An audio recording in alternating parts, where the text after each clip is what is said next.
Welcome to Perspektives with Bank. Yeah. What's up with it, King? I'm gonna keep it real with you, Slime. Coming out of jail, and we're like, man, what the fuck is this nigga doing, bro? Talking on the phone, like, what the hell wrong with this nigga? Like, and what's the difference between him being in the interrogation room talking and you being in the interrogation room talking? You acting like I'm bringing the nigga name up there. I'm asking. I ain't saying. What make y'all young niggas feel like y'all can spin the police, though? This is how I feel, Slime. Me to you. I talked to Gunna when he first got out of jail. You don't like the word hurt. I see how you looked that day. What the f can he say? Why you did that? What can you say? As a man, you think Key to respect you for what you did, bro? You to my R.I.P. Key, bro. You know Key ain't gonna respect you for what you did to me, bro. You know that. You know Key ain't gonna respect that. You know ain't no real man gonna respect that. You did that, bro. You see that? You see an accident. This is the worst day of my life. But what you don't see is that in every crash, there's medical bills, repairs, time off of work. Not helping. Look again. There's cash in that crash. This is the best day of my life. There's cash in almost any bang, pop, slam, crack, smash, or boom. Animal altercation, cash. Pedestrian pandemonium, cash. Motorcycle mishap, cash. Big or small is worth the call to crash to cash. We'll maximize your compensation to get you healthy. After an accident, no cash means trouble with your work, medical bills, your mortgage, and your relationships. You deserve to keep everything you had pre-injury. Cash or crash will come to clutch. We've seen it all. I took him back. Unrelated. So at the next bang, pop, slam, crack, smash, or boom, see what I see. There's cash in that crash. With Crash to Cash. Remember, we don't get paid until you get cash. This is a Big Facts Network exclusive.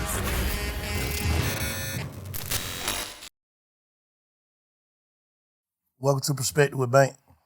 Today is a very, very special day. I got a very, very special guest. The most talked about person in the world right now. Jeff, what's up with it, King? Living life, bro. How you feeling? I'm planning. Planning. That's what it's about. Where your mental at, though? Mentally, I feel like sometimes you be up, sometimes you be down, but I feel like mentally, the game that I'm in, I'm not into sports or you know, I'm not an actor, none of that. The game I'm in, no matter what, you want all eyes on you.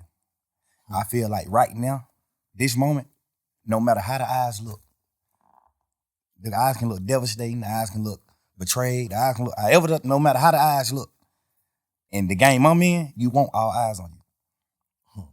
No matter how they come. I always pray for that. God, I want all eyes on me. No matter how the eyes look. I guess this is just him saying, hey, No matter how they looking. no matter how they looking, no matter how the eyes look. A lot of the eyes gonna be like, you dead wrong. A lot of the eyes gonna be like, you right. Hey, before we get into all that, though, like, you know what I'm saying, what's going on and, you know, the talk, whatever. That's the reason why I said I got Jeff. I want to talk. I ain't never seen you in no interview, like, speak on Jonesboro South with Lil Jeff. You know what I'm saying? Why not? I feel like just not even on no super manly shit or nothing like that. I feel like personally, I wasn't raised by like victims or men with like really, really touching feelings or like, you know what I'm saying? I wasn't raised by those type of men. I wasn't raised by the Wellers. I was raised by men that always said, keep going, no matter what, go forward. Because you got to understand, my mom got 11 kids. My daddy, he couldn't sit and be in his feelings about certain things because he still got 11 people to feed, plus my mom, plus him, plus his other kids. My daddy got 15 people he got to worry about every day. So he ain't have a chance to sit back and just focus on his feelings and feel certain things. I wasn't raised like that. I was raised by a man who just was like, go forward, because that's what matters.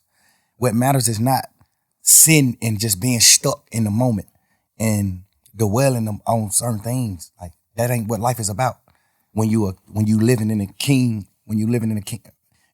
a king, it's about going forward. I think I did that so much to the point where I forget to speak about certain things. I be forgetting to speak about Lil Jeff. What's your earliest memory? That's great. I ain't never had nobody that question. What's your earliest memory? Like, if you could think of your earliest memory, like, it's the first thing I remember as far as back I can remember. You know what I'm saying? My earliest memory was Jonesboro South, my hood, the hood I'm from, the projects I'm from, Jonesboro South. My brother, free Umfum, my brother, he burned the house down playing with matches. Because, you know, when you're in the projects, you got that big ass long metal heater connected to the wall that come in, the little snake looking heater. He playing with matches on that and it burnt down the whole building though. It ain't even burned down just our apartment, it burnt down the whole building. Damn. That's my first memory. Like real life. You know, coming up, like, what's the first time you knew, like, that's your first, what type of memory would you say that is? Good or bad? Or in between? Bro, we were raised so different. You too, bro. Men like you raised me. From even if it's from a distance. Yeah. I always looked up to real street dudes, real guys who's from the street and this and that. I always looked up to this. So men like, I don't even look at that like it's bad. Yeah. I look at that like a fun memory. Like, damn, that's how fucked up we are, bro. That's how we raised. Like, this nigga burnt down the house. I don't even look at it like it's bad. Damn. I looked up to him for that. Like, damn, but this nigga know how to set a fire. But this nigga know how to set a fire. At 5 years old, he know how to set a fire. I'm asking him, how the hell you set? How you do it? Like, that's just, I'm telling you, that's just how we were raised, bro. That's just how they feel. That's how we was raised for real. So, I know you got some crazy memories. I was just saying, when I asked you the question, I was just trying to think of mine. My first one, but I can't. But I often say, what's your first happy moment? In life? Yeah. My first happy moment was when my mama moved out the projects to a house. When my mama moved into her first house instead of apartments. I was like, damn, bro, we got a house. The house was smaller than the apartment. My mama had got a 4-bedroom house. The apartment was 5-bedroom. Just saying, not feeling so confined no more, like around a bunch of people. Now we got rid of some grass. Like, but I got grass, I got a yard, I got neighbors, like houses. Like, I'm waking up, get on the school bus in front of my house instead of the project. It was right across the street from the project though. But so it's just like, you know, but that was like one of my first happy moments and that I remember like as a kid. What's your first saddest moment? I used to go with this girl named Santana in Pool Creek. That's when we moved out of Jonesboro South. I moved out of Jonesboro South when I was like 3-4 years old. We moved to Pool Creek, which is right around the corner from Jonesboro South. And I started going with this girl that stayed like 2 apartments down from me. Her name is Santana. I was going with her like, we probably like 5-6 years old, like kids. I was going with her and we was sitting on a bench. And I think I was talking to another girl and she got in and she hit me with a stick, with a sword, with a real log. Scarred me right here and right here. Hit me with a log. Made you sad? Yeah, because it was like, dang, she broke up with me. I'm like, I lost my girlfriend. Oh, yeah. What's the first time you feel like you felt betrayed? Like as a kid coming up or whatever. My first betrayal was like, cause I'm a kid, so I wasn't introduced to the world or like niggas or friends. You know, you confined to just your household and the apartments you live in. Mm-hmm. So my first betrayal was probably like my other family members, like me hearing my auntie say, you know, she don't want my mom kids at her house cause we just too deep. Like we got roaches in our house. Our clothes got roaches, so we might come to her house and some roaches might come out of our house. Now she got roaches in our house, and I understand it. You know, no harsh feelings, but you know that type of shit. The nigga that I am. That's the type of shit I was dealing with in life as a kid. I was dealing with that. Like my mom got so many children to the point where her sisters and brothers like, man, hell no, we don't even want to deal with y'all. No sir, there's too many of y'all there. They wouldn't even know no bullshit. Just like she like, man, I got a 3-bedroom apartment. I'm goddamn raising my kids a certain way. Y'all over here, y'all grown as hell. Y'all doing what y'all want to do. And like, hell nah, we don't want that shit over here. I want my kids to grow up, you know, a different way. So I get it. You know what I'm saying? But That's the type of shit I was dealing with. Like, that was my first, like, betrayal, just like hearing my auntie say she didn't want us at our house. We carried roaches. Damn. Hey, shit, we had roaches like. Of course. But hey, my auntie them did too, but they was so small, so she was able to exterminate them. She was able to get rid of the certain. She just got a little bit. Yeah, she had roaches just because she lived in the project. She was clean as a motherfucker. She ain't had them with 3 kids. All them were respectful, cool people, cool kids, all that. So she can contain like what's going on in her house. We just so deep. It's just like, y'all finna come over here. We broke ahead. We got this smaller amount of food stamps than your mama. My mama got a lot of food stamps because she got a lot of kids. Her mama like, man, we got $300 a month worth of food stamps. Y'all come over here, y'all eat all the goddamn food because y'all just deep. Y'all ain't even trying to do no shit. Y'all eat all the food. Now my family don't, just like that type. You know, until recently, like, and a lot of people who watching, they probably been watching me, they see like, Bank different. I feel like I'm different. I know I'm different now. Like at first I was trying to trick myself into being different and it ended up working. You get what I'm saying? So, and I started realizing certain like, damn, Bank, this how you felt about this, or this what shaped you, or this what made you start to think like this, and this what made you know what I'm saying? Like, so how do you think Lil Jeff impacted Young Thug? A few things. It was a few reasons. A few things like from me being Lil Jeff impacted Young Thug. Like some of the shit that I just spoke on. Like that made me like love people more because I seen like some parts of my family like not having the gratitude and like love that I wanted as a kid. Like I actually love my auntie. I actually love my cousins from my auntie kids. I actually love them. Mm-hmm. And my mama, we were so deep. My mama always taught us like love, bro. Y'all supposed to be with each other. We'll never go against the default. Mm-hmm. Love, you know. So those type of situations impact the impact Lil Jeff to Young Thug. Just like I'm telling you, you got to think my mom got a 5-bedroom apartment. We 11 deep. All 11 of us live in 5 bedroom. So I'm sleeping in the same bed with 4 other people. The 4 youngest kids my mama got sleeping in one bed. Then the middle 3 sleeping in 2 beds in their room. They got 2 different beds in their room, in one room. Then the other, it's like that. So I grew up off of like, you gotta love one another. We ain't had nothing.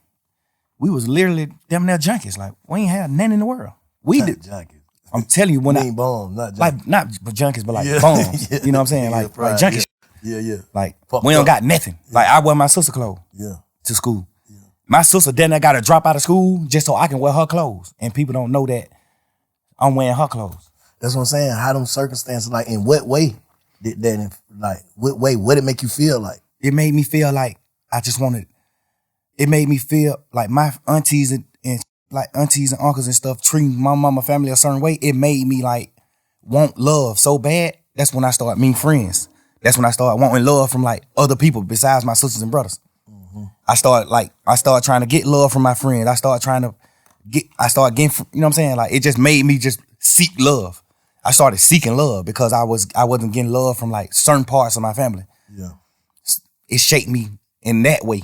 And then a few more ways, like, I watched my brother die in front of me. You know what I'm saying? Like, I watched my brother die in front of me, bro. 8, 9 years old, little boy. Kid. What happened?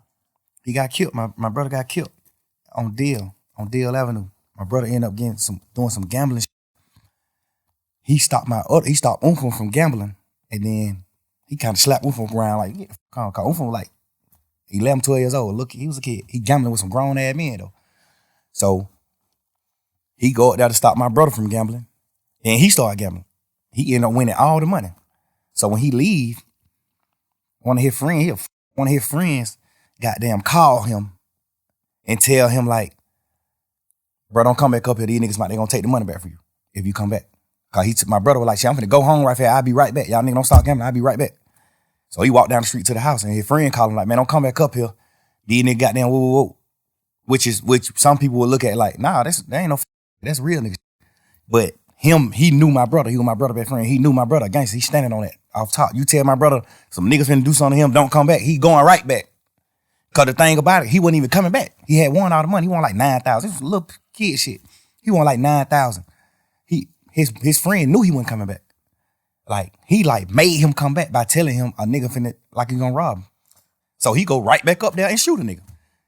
He go right back up there. Hey, Ty, who you just called me and said a nigga said they gonna rob me. Who you said gonna rob me? The nigga Ty, what the heck? Man, nigga, who you said gonna rob me? You just called me and said one of these niggas might rob me. That's how the situation started. He shot a nigga, your brother did? Yeah, he shot 2 niggas. He shot 3 niggas. He shot his friend, and then he shot the 2 niggas that killed him. Cause his friend was acting like a hoe, like not want to tell him who said we're gonna rob him. Yeah. His friend like, man, bro, you tripping. Boom, shoot him. Bitch ass nigga. Boom. Then when he shoot him, he started saying like, man, didn't nigga say him, bro? These 2 niggas. So he started shooting at these niggas. Then he take off running. He had a police siren. He take off running. Them niggas goddamn started back shooting back. Shot him in the back while he was running. Ran down the street a little bit and fell on the ground and just like, he just on the ground gasping like, man, hurry up, get me in the car, take me to the hospital. He just was telling us like, I feel like I'm dying. Like, I'm telling you, I feel like I'm dying, bro. I feel everything's slowing down. My heart rate, everything's slowing down. I feel like I'm dying. Y'all gotta, you know what I'm saying? I'm right here, bro. Little boy. I'm looking at my mama holding nigga hand like, he going in shock. My mama like, Beanie, like, son, you hear me? You hear me? And he just like choking up blood, but he like, you can see he trying to say something, like he let her know, like, I hear you. He trying to say something, but he can't talk. Yeah. So my mama like, you hear me? Squeeze my hand. I'm holding one of his hand, my mama holding the other hand. She like, if you hear me, squeeze my hand, son. Squeeze my hand, don't go, son. You squeezing our hand. I'm like, he still, you know what I'm saying? Like, I'm looking at this shit as a kid, bro. Like, so from that day forward, I always said, I'm gonna do something to the nigga that killed my brother. That just shaped my life. Mm-hmm. That made me cause I played football. I looked up to Michael Vick. I played football. I wanted to rap. I looked up to Lil Wayne. I looked up to Michael Vick. I looked up to Hot Boys. That just shaped me from all that. From that point on, I looked up to like steppers. I looked up to niggas from my hood, from Jonesboro South, that handle their business. That shit just made me a whole different person, that one situation. I was never like 9 years old. I was a kid. So from that point on, how you, like looking back on it, like, what changed? Like, what changed in you? Me, from that day, what changed in me was the way I viewed like niggas that wasn't from where I'm from. Cause that's what it boiled down to. Like, a Jonesboro South nigga got killed by a Deal Avenue nigga. So that just started making me be like, man, you ain't from Jonesboro South, nigga. You know what's happening? Now we living that type of life. So that's what I'm saying. Like, the situations I was in shaped me in so many ways. It ain't shaped me one way. Because it was so many different situations, different scenarios, to a point where it shaped me so many different ways. Like, me not getting love, the proper love from my entire family made me seek love from niggas and women. Me seeing my brother get killed shaped me to how I view niggas in the street, how I view niggas. Like, you know what I'm saying? It's me playing foot, my dad and like moving me away. Like, I ain't never rode the school bus, but my dad took me to school every day. I had a real father. I never rode the school bus. That shaped me to being a man. Like, I'm gonna be a man. My dad is there. This nigga doing what he doing. He used to do what he do back in the day to hustle to get his money, whatever. Like, I looked at all that type of shit like, damn, he a real man because he's still trying to do whatever he can do to feed all these kids. And he's still taking time out to like take me to school every day and come get me from school every day because he just wanted me to be that far away from the streets. You know what I'm saying? Like, that shaped me in a different way to being the dad that I am to my kids. That shaped me in a different way. You know, just so many different scenarios just shaped me. Like, I look at my mama cry every year on my brother's birthday, bro. That nigga died 3 days before my birthday. His funeral was on my birthday. Like, nigga, I remember my 10th birthday, a funeral. I'm going to a funeral on my 10th birthday, bro. My brother, who just told me before he left out the house and died, I'm going to give you $100 for your birthday. I'm looking at that. Like, nigga, I still wake up right now today, I still want my $100 for my brother. Can't get it. It just certain shit just shake me certain way, bro. Just, you know what I'm saying? So when you look at yourself, like, when you reflect and just look at yourself, how you see yourself right now as a person. Like, if you had to judge you, how you see yourself. The crazy part is, bro, I thought I was whole. I thought I was wholesome. I thought I was like the perfect man until this situation. This situation at hand right now made me realize, like, damn, bro, I'm actually fucked up. Like, I was just so, God just created me to be so happy to the point where I know how to, like, get beyond problems. I just always was happy. My whole trial, I just was happy as hell because it's just like, I ain't got no reason to be happy. But it's just like, I'm just a happy person. I'm just a natural happy person. I could have got a life sentence and went to prison for the rest of my life. And y'all would have been seeing me in prison on photos just happy. Because I think God just created me like that. I be mad at God sometimes for that. Like, man, bro, why you created me just like so happy to the point where I can't be in touch with my real feelings? But do you think that type shit goddamn make it to where a nigga, cause I'm gonna keep it real with you, Slime. Like coming out of jail, and we're like, man, what the fuck is this nigga doing, bro? Like it's like you ain't learn your lesson. And all this shit going on here, and these calls, talking on the phone, like, what the hell wrong with this nigga? Like, you know, a nigga, I know you was in there praying, right? Absolutely. Like, it's like, do you not understand your prayers got answered? Yeah, you understand that, but you also listening to people tell you like, boy, you the wizard. You ain't going to prison. And then you gotta understand, man, I was in jail 3 years, bro. Like I was praying 3 whole years. At some point, I started thinking like the prayers ain't working. You gotta understand that too. Like I'm going through shit every day. I'm looking at my best friend, them do what they do. I'm looking at this. I'm looking at certain shit. And it's making me feel how I'm feeling. Like I ain't never been a nigga to pillow talk. I ain't never been a nigga to talk about nobody else in my life on the phone with nobody else. I never been that type of nigga. These last few days, I've been sitting around like, what the fuck was I thinking? Like, what I was doing? I appreciate you saying that. I think I was just so fucked up and I just felt like it was just over. Like, I'm just sitting in jail 24 hours on 23 and 1. I'm in a cell 23 hours. Like, at this point, I'm just like, man, I don't give a fuck. Life, it ain't what I'm thinking it is. Like, I'm just talking. At this point, I'm just talking. At this point, I'm just holding conversations with my girl. But the crazy part is, all these conversations that I had on the phone, I also had with the same niggas who I was talking about on the phones. So that's why it don't seem weird between me and them. Because I done held these same conversations with Wham. I done held these same conversations with Savage. How I feel about him. How I feel about Wham. How I feel about this. How I feel about every situation. We talk like men. We brothers. We talk. They tell me how they feel about certain things.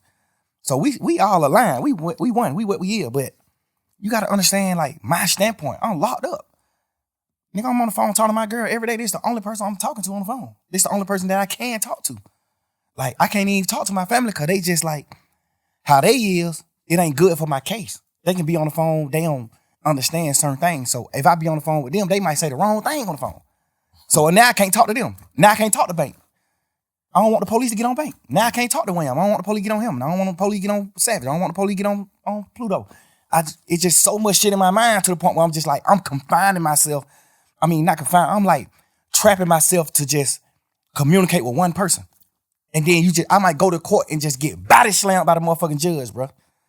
And then I just got to come back to the jail. Now I'm on the phone with somebody that I love, whoever it is I'm on the phone with, and they like, man, goddamn, bro, you know, goddamn, they say, this nigga right here been up pulling up on bro. This nigga pull up. Now, of course, I'm just like, bro, I just got body slammed by the jail. I'm just feeling how I'm feeling, bro. I'm just saying what I'm saying.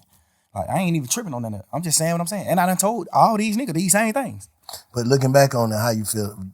You just said, goddamn, like, damn, you feel like you was tripping. I feel like I was tripping, but I feel like, because I ain't never did shit like that. I ain't never pillow talk with no girl ever in life. I ain't never in my life held no conversation with no girl about no another nigga ever until jail. And I've been trying to figure out, like, why the hell was I even doing that? And then I just had to, like, think back to when I was in jail. Because I did a long time in jail, so I know how to think right back to when I was in jail right now. So you've been reflecting? Hell yeah, and that's another thing I don't even want to do. That's why I don't even respect the phone call shit coming out, because all it do is make me think about when I was in jail, going through fighting for my life. All it do is make my girl think about those long ass conversations on the phone. We praying and we doing shit and hoping that I can get away from this shit and come out of it. Like, that's the weird part about this shit that's happening. Like, this shit, this shit just like a fun moment in the memes on the internet and trying to just like tarnish my existence and just my real nigga shit, my real nigga life to like just to have fun with it. But not knowing, like, but this shit traumatizing the hell. This shit goddamn make me remember when I was in jail. This shit make me remember those dark ass days and moments I had, bro. This shit make my girl cry. She ain't even tripping about what we saying on the phone. Nigga, we said, whatever I say, I can say twice. I'm a grown man. I'm a man, nigga. Whatever I say twice. And I done said it to every nigga. They know that. So I ain't tripping on that part. I'm tripping on just like the world not knowing that. I'm tripping on the world just, oh, but look at this. Oh, hey, y'all, here go another phone call. Here go. It's just like, bro, y'all ain't understanding what's going on. Let me say this. If you knowing that you told these people and you was on the side, how would you look at that? If you was from the sideline, just listening to Slime on the phone, on the jail phone, talking to Savage, talking to your girl, just about like everything, how would you look at that? If you didn't know, like you said, you done told these same people this, how would you look at it? It depends. If I was on the sideline and I never been in that situation, like no jail shit or fight for my life, I probably would look at it how people looking at it that ain't never been through shit. Okay. They probably looking at it like, man, you some bullshit. Why the hell you talking about? But if I was a nigga that had experienced certain shit, I would look at it another way. Mm-hmm. But and me personally, I'm a smart man. I know how to think. So if I see somebody else going through this, I'm the type of person to be like, man, I want to know what he think. Like I want to hear what he was feeling. Like why you do this? Why you said this shit on these phone calls? Why you was saying this shit on these phone calls? Because everything on the phone call came from questions being asked. Or they just putting out your part. Who you think putting that shit out? I don't know. I be looking at it like some of the niggas that's like mad that I'm pushing grown man business. I'm pushing. We ain't telling on nobody. We ain't no rats. We ain't doing it. It might be people that's like, it might be stemming from that. Cause do you think you inviting that energy though? Yeah, 100%. Overly. Yeah. Overly. But me just knowing how this world is, even if I wasn't inviting the energy, it still happened. It still would happen. Anyway. You can't just say that. I know it. You can't just Because you got to think, before the world even seen an interrogation video of me or anything, jail calls I had already got leaked. Jail call got leaked when I was in jail. Interrogation shit was already out too though, man. Right. I'm just saying, all this shit was happening while I was in jail. But I'm saying, So I don't think it would be, me personally, bro, this shit for me to use slang, I don't think it would be, it's like right now, yeah, interrogation shit came out too, and there was some shit in there, we're gonna talk about that, there was some shit in there like, damn, Slime, why you say that? Like, what the hell wrong with you? But at the end of the day, I'm saying niggas wouldn't wanna be like, yeah, man, fuck that nigga. If it didn't come with, you gotta think, bro, if people's out here and they motherfucker like free Slime to the death, like, can't wait till you get out. But then when you got out, it was like, he ain't learned. He's still the same. He want to go back. Just off of tweets and dissing and, you know what I'm saying? That just like, damn, bro, like, you just did some shit niggas don't do. You just goddamn came home on some shit with goddamn damn near everybody telling. Nigga ain't supposed to make it back. And you back, that's God. So it's like, damn, it's like the universe too. What's making it like, yeah, spank him. I think, personally, no matter what I came out of jail and did, it still would have came out one day. Me personally. I understand what you're saying. Because it still came out when the whole world looked at me as a real nigga. My jail phone call got leaked. They weren't pushing no narrative then, though. It don't fuck the narrative. I'm just saying coming out, no matter what. I feel like no matter what, it still would have came out. Yeah. I know it would have. You know what I'm saying? I feel like it still would have, no matter what, bro. No matter what I would have got out of jail and did, it still would have came out. Yeah. Just because it was public record. Yeah. Because at the end of the day, when the first shit came out, when the first few jail calls came out, or me and my girl just talking this shit, when those first few jail call came out, nigga, my team got in touch with the Cobb County people and stopped all of it. Like, shut down the whole system. Now you can't go get none of that shit. Okay. So what they tell you? Somebody been had it. They got it back then. And they just waiting to release it. Strategic. No matter what I would have came out doing, it still would have got released. What about like... Because you can't go on the internet and get it right now. You can't go on Cobb County website and get it. It's been shut down for a year and a half. What about like contradicting shit? Like they say, you tweeted that you told y'all to take the take the plea. Yeah. But on the call, you told Savage, I ain't told that nigga that. Like, so that's like credibility. Like, damn, Slime, you said this, but this, you tweeted this, and goddamn, what one is it? Yeah, I understand that.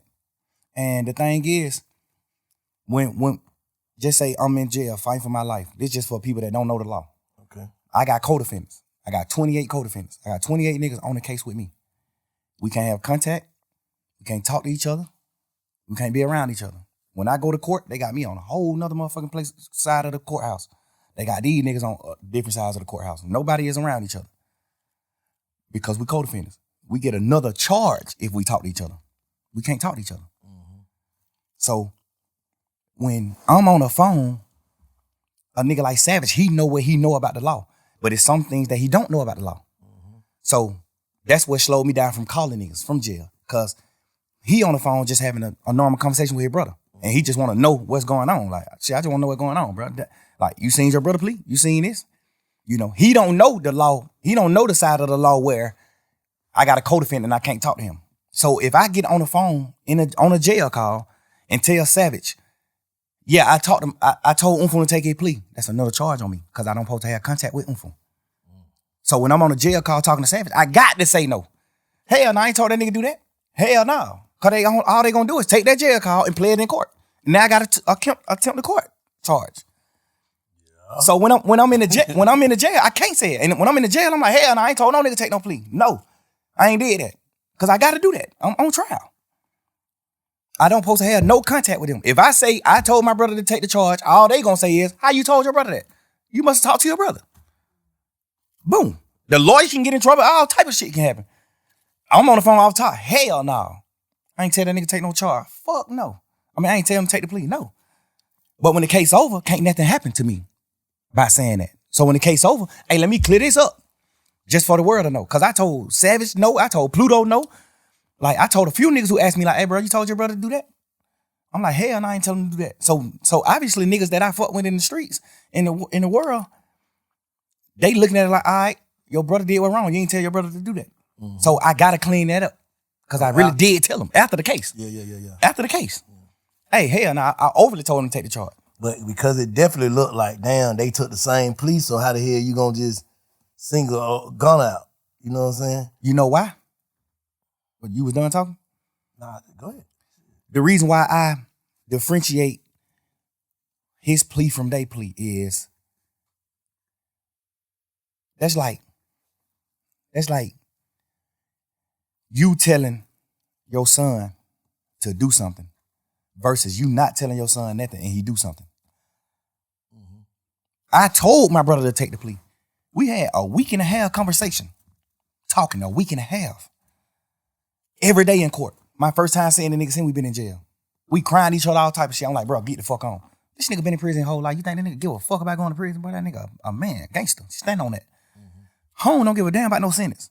Home told me every day in court, he told me, hell no. Boy, you tripping, bro. Boy, I'm rocking. You my brother, nigga. You my real live brother. Like my mama had. Your mama and we got the same mama, nigga. You my brother. If you go to prison forever, I'm going to prison forever. Fuck that. He's just a freak nigga. That's how he looking at it. Mm-hmm. Hell no. Nigga, I'm crying to this nigga every day. Bro, please, bro. You just got out of prison, bro. You just did 12 and a half years. Get the fuck on, bro. Please, bro. I'm on the phone with my mama. Nigga, my mama crying every day, man. Both of my son, man, bro. Y'all come back to me. I don't give a fuck what happened. Y'all need to come back to me now. Woo, woo. I'm telling my brother, gone. You got to get back with mama, bro. I'm going to be all right. I'm good. I'm a man, bro. I'm standing on mine. I'm going to be all right. I need you to go, bro. Why that nigga crying to me, boy? Bro, do you understand what you telling me to do, bro? No. I'm a man. That nigga just had a life sentence, nigga, for not telling. He not a rat. No matter how you gonna look at nothing. This nigga just did that nigga just had a life plus 10 prison sentence for not telling. They got this nigga on the phone. Life plus 10 for the crime. Yeah, for not telling. Yeah. Nah, they know he didn't do it. They know he didn't do it? They know he ain't do it. He got a life sentence. You know how that motherfucking judicial system is, bro? They know. They got the nigga who did the murder on the phone 2 days after he did the murder, talking to somebody on the phone like, man, y'all niggas stop playing with my money. I just had to step on the nigga a few days ago for playing with my money. They got him on a wired phone call saying this. They know who did the murder. They know who committed the murder. When we had cameras at the house, when the murder got committed, my brother was in the house. Unfo was in the house sleep when the shit happened. They got cameras from like other people's houses and shit of my brother leaving out the house after the murder. His best friends them was convicted of doing the murder. And they was in my mama's car. Nigga, my brother still in court every day of his motherfucking life, still to this day. Told the judge, I don't know them. The judge like, dumbass nigga, we got phone calls with you and them on the phone. We got a phone call with you and them the night of the murder. They just talking about other shit, just talking about going to the club, fucking with hoes, all that. And the nigga just like, shit, I'm gonna pull up. I'm gonna come get you. The nigga dodging coming to my house because he know my mama gonna ask for her car. So he like, man, you gotta walk around the corner, get in the car. Like, they on real phone calls talking to each other. My brother still in this motherfucker fighting every day, saying, I don't know them. They lying on me. The judge just sought it to him just because of that. Like, oh, you playing game. They offer that nigga immunity. They know he ain't do it. They offer him immunity. Hey, man, you tell exactly what him, because they saying, one of the niggas saying, you brought the gun to them. One of the niggas saying, it's three of them. One of the niggas saying, Umfun did the shooting. One of the niggas saying, Umfun didn't do the shooting. He just brought us the gun. Mm-hmm. They like, why y'all didn't just come to the house and get the gun? Because we was in his mama car. And if we would have pulled up in the driveway, his mama would have made us leave her car. So we called Umfun and told him, hey, come around the corner and meet us and bring us the gun. We finna go to the club. They just like, hey, bring my file. We finna go to the club. Bro got them, suppose, I don't know if he did it or not, because he still ain't told me to this day. I don't know if he did or not, take them the gun. But when he take them the gun, they ride off and going, like they finna go to the club and do what they doing, but they end up, well, that's what the court say. I don't know the case. The court said that they robbed some Mexicans, and one of the Mexicans booked, and they shot him, and the Mexican died. I don't know if that's true or not. I'm not saying it's true, but this is what the case was. They saying my brother took the gun to them, and then one of them killed the Mexican, which we don't know if that's true or not. Mm-hmm. Cool. Goddamn. They got one of the Mexicans that didn't get shot. One of them got killed, and one of them they let run away. The one that ran away said, my brother is that nigga probably about 5'7", 5'8", red as a motherfucker, real Mexican, Chinese nigga. The Mexican that didn't get shot said the third guy that walked up was a tall black man with a ski mask on. They said, how you know he black if he had a ski mask on? He said, I seen his hands. His hand was black. So my brother, off top, everybody know that ain't him. No shit. They know 100% he didn't do the murder. He just got a life sentence because he wouldn't tell. They granted him immunity. Then take it, man. Fuck y'all. Grant to what? I don't know what happened. I don't know nothing about that. I'm telling you, bro, just man to man. I can't put no rat on him. I can't. I'm telling you, I seen Shawty stand up and Shawty was 17 years old. Shawty was a kid. Shawty stood up in the paint, bro. Shawty got a life sentence. So let me ask you something. Did his plea say the same shit Gunna plea say? Like, is it the same? Like, did he have to agree to the same shit? Guess what you wouldn't believe, man? I ain't never seen your plea. I ain't never seen your bro plea. I swear to God. Just handle your business. Just go home. I told him, because he had did 12 years on the murder. Yeah. And then his lawyer got him a new trial. Like, they fucked up in trial, the lawyer got him a new trial. So now he out of jail waiting to get tried for the murder again. They ain't gonna never try him for the murder again because they know it ain't nothing he doing. He ain't do that. So he wasn't gonna never get tried for it again. They were gonna just like goddamn keep resetting the trial date for the rest of his life. He would never go to court again. That's what the lawyers say. Like, they ain't finna do nothing with that case. They can't beat him.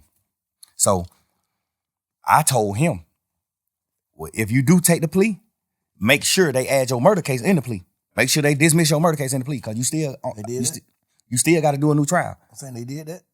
I don't think they did it. I think when they went to them with the plea, I think they were like, the plea is out of the murder shit. We can't do nothing about the murder shit. If they could, they would have. But the state was like, we can't do nothing about the murder shit. Like, it's a new trial. Like, it ain't nothing, we can't get involved in that. That's up to the court. So I guess that's what they like. We can't add that shit in there. Mm-hmm. So that's when he like, shit, I'm definitely doing a plea then. Now we having a week and a half conversation every day, bro, in court every day. I'm sitting in the cell crying like, bro, please. Gotta go, bro. My dude, these folk out of their mind. These folk can't function. Go on. One of us need to go. Right now, I don't need you right here with me. You just did 12 and a half. I don't need you right here with me, bro. This shit finna be 3-4 year process. I don't need you doing that, bro. So who did what's right on that case? Everybody who on the case did what's right, except the niggas who took the pleas in the beginning of the case. Except them. The niggas who took the pleas in the case, that's who did what's wrong. They took the plea and agreed that YSL was a gang. They saying that we got a RICO and YSL is a criminal street gang. All of us on this trial, all 28 of us saying YSL is not a criminal street gang. Because by the book of gangs, the law that solidify you as a gang, we don't come to terms with none of that. So it ain't a gang. In real life, it's really not a gang. When it comes to the gang book, done did some shit separate, on their own. Yeah, it's just a lot of crimes that happen, and they just saying, "Oh, YSL a gang," off of all these crimes that happen. But the law that makes an organization a gang, the law that makes an organization a gang, we don't meet none of the criteria. Okay. So we not a gang. No matter how y'all try to twist it, we not a gang. You see what I'm saying? Yeah. We got every lawyer in this motherfucker saying we not a gang. So who you look at in that shit that took the plea that you be like, oh, I can see how he took the plea? Nobody. Duke. Okay. Nobody else. On phone. All right. Because, and I ain't like saying, oh, he didn't goddamn do us wrong, or he didn't do this. One thing I know is he ain't taking the plea. If I don't make him take the plea, he ain't studying that plea. So why Duke ain't wrong? I just want to know. Like, why? Because Duke plea was from Duke. All Duke said in his plea, he didn't say YSL was a gang or none of that. All Duke plea did was said that Yak was right about telling on him, about what they talked about. Duke plea was just what Yak already had told the police about him. You see what I'm saying? Hold on. You said Duke just agreed to what Yak said. Yes. Basically. Duke. So Yak, you saying Yak threw Duke up on the bus and he just said the nigga telling the truth on me. Yeah, because if he say that he not, then Yak got to take the stand on him. Because Yak plea agreement said he got to take the stand if Duke go to trial. That was a part of his plea. What I'm saying? On their case. So Yak say ain't nobody, he was on Big Fat. He said nobody ain't go to jail for what? He said he just was in there running his mouth in the what's the name? Interrogation room. So what you mean testifies? What the hell you talking about? When him and Duke caught their case, Duke was going to trial. What kind of case it was? Goddamn, they got caught in a car.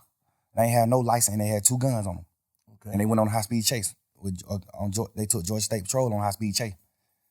So when they get locked up, this is what their charges is. Theft by receiving stolen property, which is the guns, and well, I think it was one of the guns. Oh, I don't know. I know they had theft by receiving and then no license because they were driving. They was in the car. They had a license. Stop playing. That's what. You told on a gun and some license. Stop playing. That was the original charge. Oh, what the other? When the police came, when the police came and talked to Yak, Yak told him what actually was happening. What was happening? Like, he told them Duke got jumped on at Magic City by some ops, by the opposite, and he came to Magic City to get Duke, and they were going to retaliate, go commit murder, go possibly commit murder. They were going to retaliate against the people that just jumped on Duke. That's what Yak told him. Hold up. So, let's slow down. They get locked. They on the way to the op hood. This is what I don't know, cause I went there. This is what the police is saying. They got caught with some guns and no license, and he turned that into what? He told them what really was happening. Cause the police just like, why? These two, they ride past the state patrol. It's 2 young niggas with hoodies and ski masks and all that old shit ride past state patrol. State patrol get behind them. They go on a high-speed chase. They go on a high-speed chase. They wreck the car. They get out the car, run. Well, one of them get out the car and run. One of them stay in the car. That automatically make it fishy to me. Who stayed in the car? I think Yak stayed in the car. He but two people who ran who stayed in the car. Yak stayed in the car. That's what I heard. Okay. Yak stayed in the car. Duke, when they crash, Duke get out and run. Okay. And toss one of the guns. Got away. Nah, he got caught. He ain't no get caught. Okay. Yak goddamn. Some people told me that Yak ran too. But some people told me that Yak didn't run. Yak stayed in the car. So if me and you go on a high-speed chase, right, and we both know what we doing, we know what we going to do. If the state is right, we know what we going to do. The police get behind us, we go on a high-speed chase, crash the car. We get out the car and we run it, man. If I get out this car and run and Bank stay in this car, the only thing on my mind is Bank finna tell on me. Or Bank finna, even if you ain't finna tell on me, I'm finna think in my mind, Bank finna tell the police it's him. Cause what you stand in the car for? He must know, he must got out, basically. Like he must got out. He must know something I don't know. If we supposed to run, basically what you saying. Like if you don't run when the police is chasing you, you the one driving. You take them on a high speed chase. If you don't get out and run and you get out and let Duke run, you got something you finna tell the police. Not even if you finna tell the police, hey, I don't know, officer, I'm an Uber. We were just riding, this nigga, I don't know what the hell he got going on. He just hopped out and ran. You finna say something? Like, I don't understand why you not finna run. Yeah. Which is not bad. And that ain't really bad to me. Because if you could spend 12, you can spend them. If me and you go on high speed chasing, I hop out and run and you don't, all you can say is shit. Man, I know that young nigga from the hood. I don't even really know his name. Man, that young nigga told me to drop him off at the girl house, man. I was on the way home. I was finna drop this nigga off at the girl house, man. When goddamn y'all got behind me, but I know I can't go to jail, boys. But the young nigga got a gun, but I know I can't go to jail. So I just went on the high speed chase. Like, you know, it's ways you could flip it and then and make it good. Like, all right, cool. I understand why you sat in the car. If you can flip it, you can flip it. So I ain't gonna say he sat in the car because he was gonna tell, but I'm gonna say it's weird that you sat in the car. Like, so what? All right, fast forward. If you sat in the car. All right, fast forward to what the facts. You say he Duke got jumped on that Magic City. Okay. Call yet. This supposedly. I don't know. Allegedly. Yeah. Duke got jumped on that Magic by some opposites. He called Yak. Yak come get him from Magic. Him and Yak get in the car and on the way to the ops hood. They on the way to the ops hood to retaliate, to go handle their business. Like, niggas just jumped on him, he finna go handle his business. They ride past the police next to the ops hood. They on the ops street when they ride past the police. The police get behind them and turn the lights on. They go on a high speed chase, they crash. They get out and run, they get caught. They in jail for driving no license and firearm in the car. This the charges. Mm-hmm. The police come question Duke. Duke don't tell Duke, like, man, suck my dick. No. The police go question Yak. Cause I think Yak was in some more trouble too. So the police go question Yak. So I guess that's his way of being like, shit, but I gotta try to get myself out of trouble. I'm in deep trouble. Like, even though Duke got this little bit of that case, I got this same little bit of that case, but I got more shit.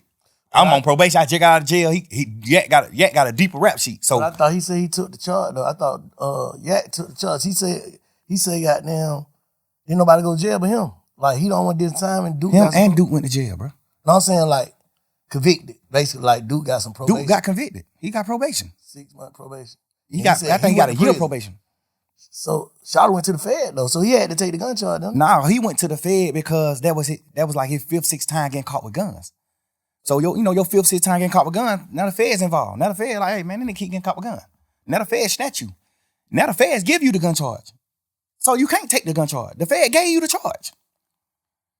The Feds gave you the charge. You didn't take you running around saying you took the gun charge for Duke. Now you didn't. In your interview, you said the gun was my gun, but I gave it to Duke. Everybody know in a court of law, if you say, hey, this is my brick, but I gave this motherfucker to a bank, whoever is in possession of this brick, that's who brick it is. That's a fact. Whoever in possession of this gun, that's who gun it is. I don't give a fuck. You can tell the police 1,000,000 times this your gun. Duke get caught with this gun. This motherfucker is Duke gun. I promise you that. Yeah. That's how that go. So the Fed snatched him. And when the Fed snatched him, his charge in the Feds was the gun charge. It's because he had more than one, but like the Feds just were on him. Like, we on him. He keep getting caught with a gun. He done beat murder charge, all type of shit. He done beat murder charge, all that.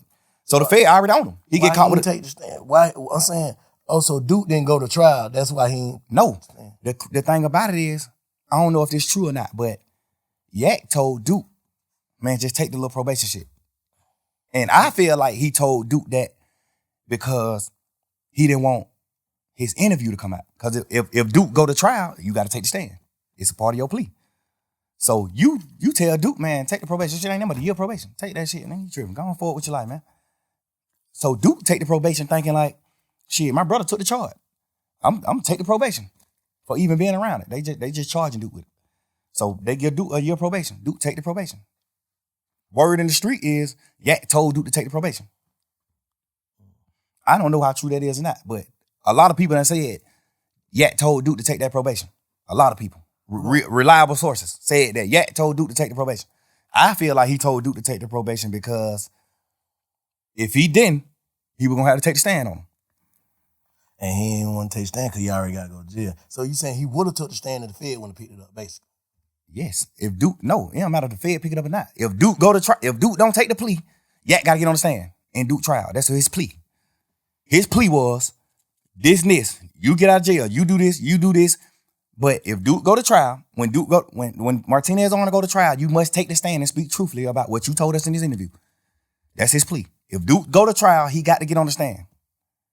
That's Yak plea. And if he'd have took it and she got on trial, what they would have did, that would have fucked the case up or something? Who? That would have hurt the case. Like if Duke would have went to trial, Yak would have had to take the stand. Duke would have got fried. What the hell you mean? In the goddamn interrogation, Yak told exactly what happened. Oh. Yak told, hey, man, I ain't even finna play with y'all in here, man. I'm gonna just tell y'all the truth. This what happened. This what he say in the interview. In the interrogation. Man, I ain't even come to play with y'all for. I don't even, man. Whatever I can do to goddamn try to make this shit light on me, bro. Like, they like, man, what's going on? Goddamn, woo. Obviously, the DA's already wondering, like, why the hell y'all nigga on the high-speed chase right here next to the ops hood? They don't know that Duke got jumped on at the club, though. This under wraps. This low. We keeping it low. Just street shit, keep that low, going on. Goddamn. So, when Yak tell them, Duke got jumped on that magic. We was on the way to goddamn go straight up hood. That's why in the interrogation room, he was saying shit like, they were like, oh, so you and Duke finna go kill? He like, I ain't gonna shoot. I was driving. How I'm gonna drive and shoot? Duke gonna shoot. He say all this shit in the interrogation. You know what I'm saying? Like, this the interrogation room. He's saying this shit. And he took a plea. And his plea was, when Duke go to trial, you gotta take the stand. So what's the difference between Duke in the interrogation room and that interrogation room, you in the interrogation room? What's the difference? Duke never was in the interrogation room. I mean, not Duke.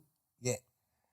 The difference with me and Yak's situation is Yak in the interrogation room telling that Duke did the crime. Yeah. Not no bullshit, no funny shit in that. Go ahead. Yeah. Ain't even no harsh feeling. I ain't mad at nobody or none of that. I live and learn. I want to know what the difference is. I want to know your perspective on what's the difference between him being in the interrogation room talking and you being in the interrogation room talking. The difference is he told that Duke was locked up for these crimes. He told the police what Duke did. Mm-hmm. Like you told on Duke. That's the difference between his and mine. I didn't tell on Roscoe. I try to free Roscoe. But I'm saying Roscoe didn't shoot at the bus. Yeah. We be serving these niggas when they come to Atlanta. He ain't shoot at this bus. They ain't beefing. Yeah. That's what I'm telling the police. Yeah. Any street nigga in the world gonna understand that. Any street nigga in the world not finna say, oh, I read it, or I did what wrong. No nigga. But what about the niggas who feel like you don't supposed to mention other niggas' name in front of the police though? The police mentioned the names. I just gave them my stories. Okay. The police mentioned their name. I ain't bring no nigga name up in the interrogation. The police mentioned these nigga names. I brought Guap name up, but I brought Guap name up to talk about my dealings with Guap. Like, I'm signed to Gucci. I'm not signed to Bird. Yeah. That's why Guap name came up. You know what I'm saying? I ain't bringing no nigga name up. You acting like I'm in this motherfucker saying, oh, Big Bank Black, a nigga who the police don't know. I'm naming Superstar. The police know every one of these niggas. You acting like I'm bringing the nigga name up there. I ain't saying you. Yeah, I'm just saying, I ain't saying you. I'm saying like the world. Y'all acting like I'm goddamn bringing up a nigga name, putting a nigga on the police radar. Man, I'm talking about full-blown superstars. I'm talking about signing. I'm signed to Guap. What the fuck could I do to get Guap in trouble? By saying I was signed to him. Like, what the fuck can I say about to get Birdman in trouble? Saying that Birdman and Wayne got a problem, not Roscoe and Wayne. But can a nigga take that as you giving them you pushing it off on Bird? Like that's a motive? I check that motive? No, because at that point it was already on fire. You gotta understand, Wayne had already said they fuck nigga over my money. This shit was on the internet. He already said fuck the a nigga wear a dress, man. You don't listen to no nigga music. He already did all this shit he did. So this shit already in the public. This shit in the public eye. I'm not sitting here telling them nothing, giving them something to go with, a story to go with. I'm in this motherfucker saying, man, y'all, what you talking about? Like, what the problem is with Bird and Wayne? You know what they saying the problem is? They saying that Birdman ain't paid them. Mm-hmm. Like, what the fuck is you talking about? Yeah. Like, you know that. Even though I feel like, personally, I shouldn't even been saying that, because y'all already know that. Yeah. So why do I got to sit in here and reiterate that?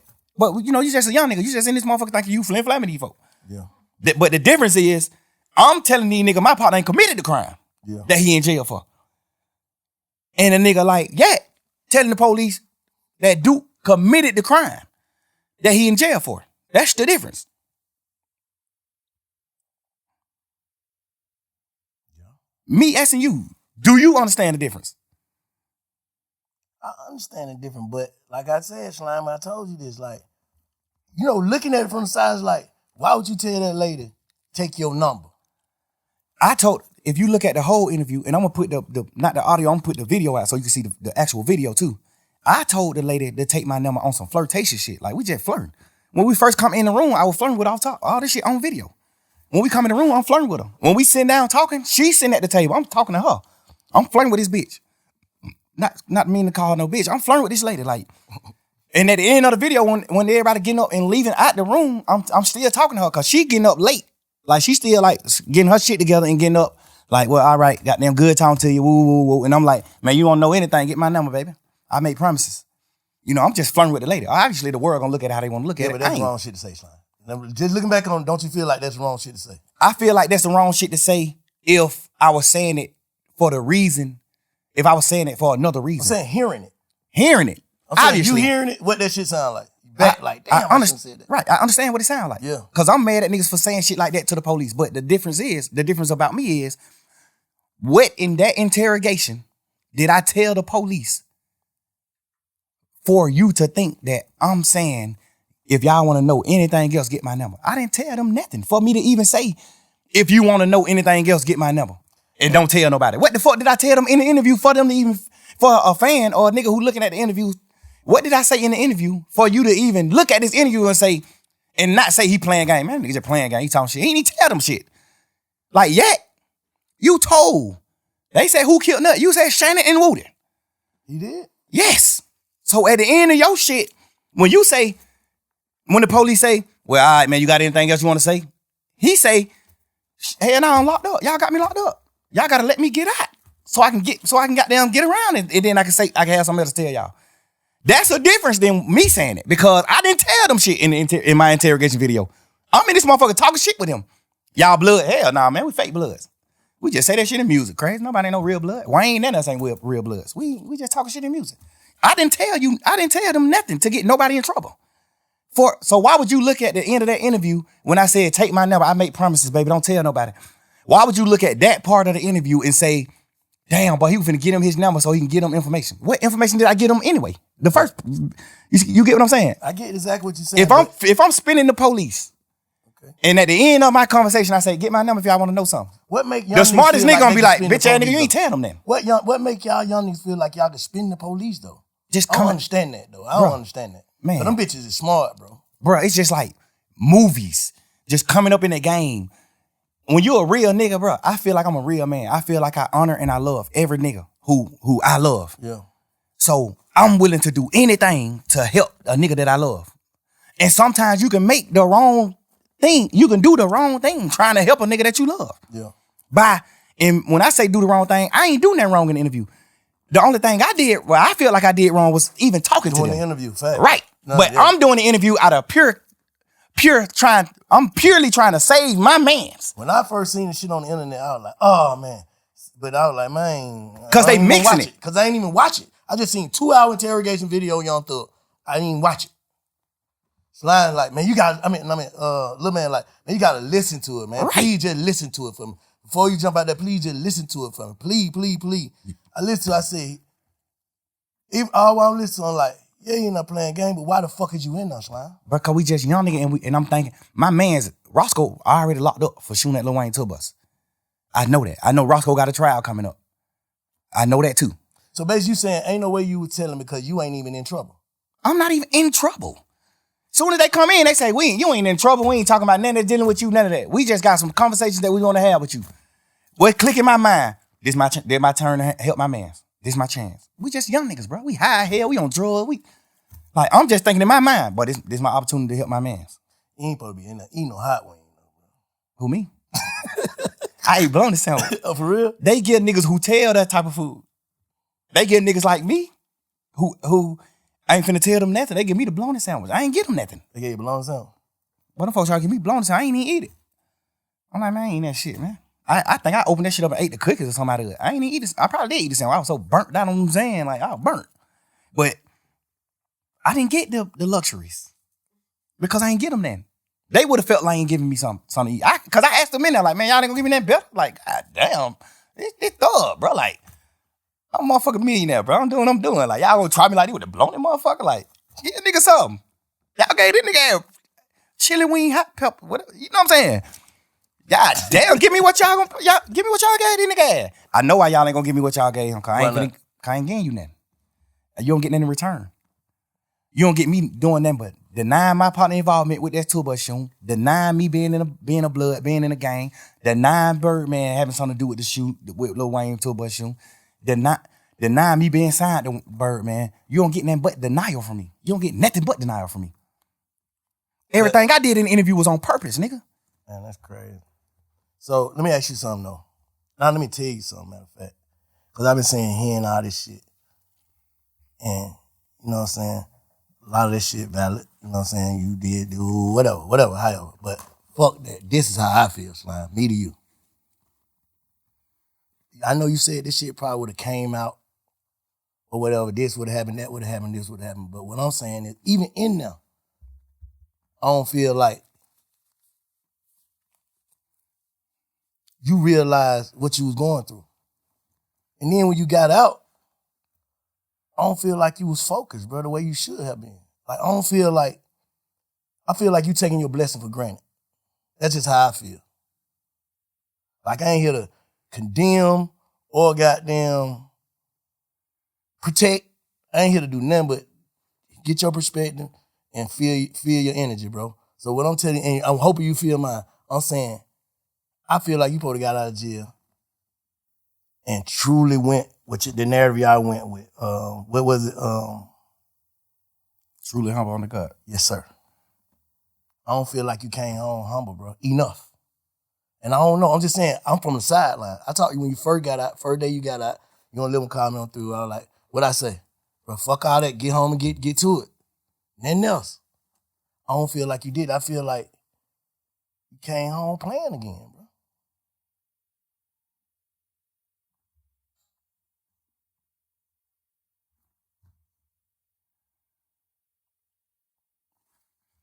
I don't need, me personally, I don't know. I don't know, Bank. Just to be honest, bro. I don't know. I think the crazy part is, I thought I came home on fire. I thought I came home just like popping that shit and just living life and getting back to life and enjoying life. But you still gotta understand this too, Bank. My whole life, I poured into people. I built niggas' foundations. I built niggas up my whole life. Any nigga you can name, I play a major part in their success. I witnessed that. And I feel like you got to look at it you got to step in my shoe, Bank.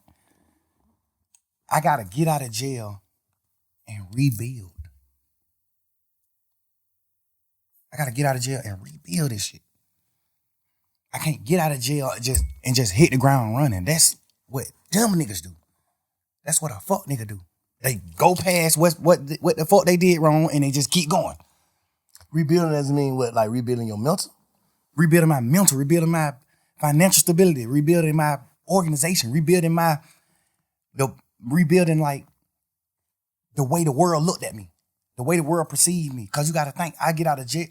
I spent my last 10 years every day with my friends. And we building, we showing the world, this how you supposed to be, this how brothers is, this hood is, this how we supposed to do it, this what we doing. So I get out of jail, now I don't got them friends no more. So I just get out of jail. I'm used to being with them. My last 10 years, I've been with them every day. So I get out of jail, now I gotta learn how to not be with them. And not because they dead or they went to prison or they did it, because they betrayed me. I can't just get out of jail just going forward, bro. Like, I thought I was though. But this situation at hand just let me know, like, damn, you ain't going forward. You wasn't going forward. But then I look at it like, damn, why I ain't going forward and not going forward like success? Because I don't look at them niggas like they successful. I ain't moving on. Why I ain't moving on? And I think like, because I got to rebuild. So do you think watching a nigga look as if they, like Gunna, you think watching Gunna look as if though he ain't hurting about this shit or moving on, that shit hurting you even more? You don't like the word hurt. I see how you looked at that. But a nigga gotta know when they hurt, bro. Cause the only thing you're explaining is you talking about betrayal, those words bring heartbreak. Yeah, but bro, we gangsters, bro. We men, bro. We bosses, bro. Ain't no such thing, bro. I cried on the internet about that. Give a fuck. I ain't that gangster. I know, nigga, our heart is fragile. Cause I look, and I said this and I just seen on, I don't listen to all them jail calls too. Yeah. Like, man, what the hell this nigga talking about today? But I listened to that motherfucker and you said something like, Because I had already told Lil, I said, bro, the reason why Slime, and it's just me, I could be tripping. The reason why Slime ain't fuck with Gunna, because he already done put the word out and stamped it to niggas, and he got to stand with these niggas. Not saying it's right or wrong, it's like, shit, how the hell I'm finna make these niggas fuck up their friendship or whatever, they camaraderie with the nigga, and then I come home. I feel, and then I ain't never told you this. I talked to Gunna when he first got out of jail. I was trying to get an interview with him. He was like, man, I ain't worried about none of these niggas saying, I know my brother in that box fucked up. I was just in that motherfucker fucked up. That nigga mind ain't right. Whatever. I don't give a fuck if he is telling these niggas fuck me. If it ain't fuck me when he get out of jail, they're my brother. You know what I'm saying? I love that nigga. I know he love me. He knowing I wouldn't have did that shit. I triple asked them folk, is this gonna affect my brother? That's what he told me. I took it for face value. That's what he told me. That ain't the truth. All right, I'm just telling you, I'm on the outside looking in, I'm just telling you what he said. That's what he said. He said, Oh, I ain't saying that the truth he said. I'm saying, yeah, that's what he said. He like, I'm just waiting on his word. I don't know, cause his lawyer could have told him. His lawyer could have fed him some bullshit. My lawyer's just a real one. Brian, a real man. He gonna tell you, hey, this what we got strength at in this trial. This what we lack at. This what you fucked up at in this trial. This what you got their ass. So that's part of the reason why I took my plea. Cause he like, you gonna win the case 100%. You gonna get acquitted. But you can't get acquitted for the shit that they found in your house. It's in your house. The house in your name, everything. Like, even though it ain't your shit, they still got the law tell the jury, you must charge the owner of the house with these items if it's in his house. Mm-hmm. So Brian always told me, like, this is where you gonna get convicted at. This is where I feel like you could get convicted at. He said, you still can win it, for sure. I think you gonna win it. But I can't tell you, I can't be no bullshit like these other nigga lawyers. Mm-hmm. I gotta tell you, hey, this is where you strong at. You strong at every corner of this case, except this one. The shit they found in your house, you not strong in that. No matter what. 9 times out of 10, you will get convicted of this. Now I'm thinking about you saying like you had to rebuild, you had to move on to niggas from 10 years. You had your partner that been with you 10 years and then every day. But I used to see you and Gunna every day. Like every day, like to the max. Like you don't do that every day, but it was a different every day with you and Gunna. What I'm saying is that shit like a marriage almost.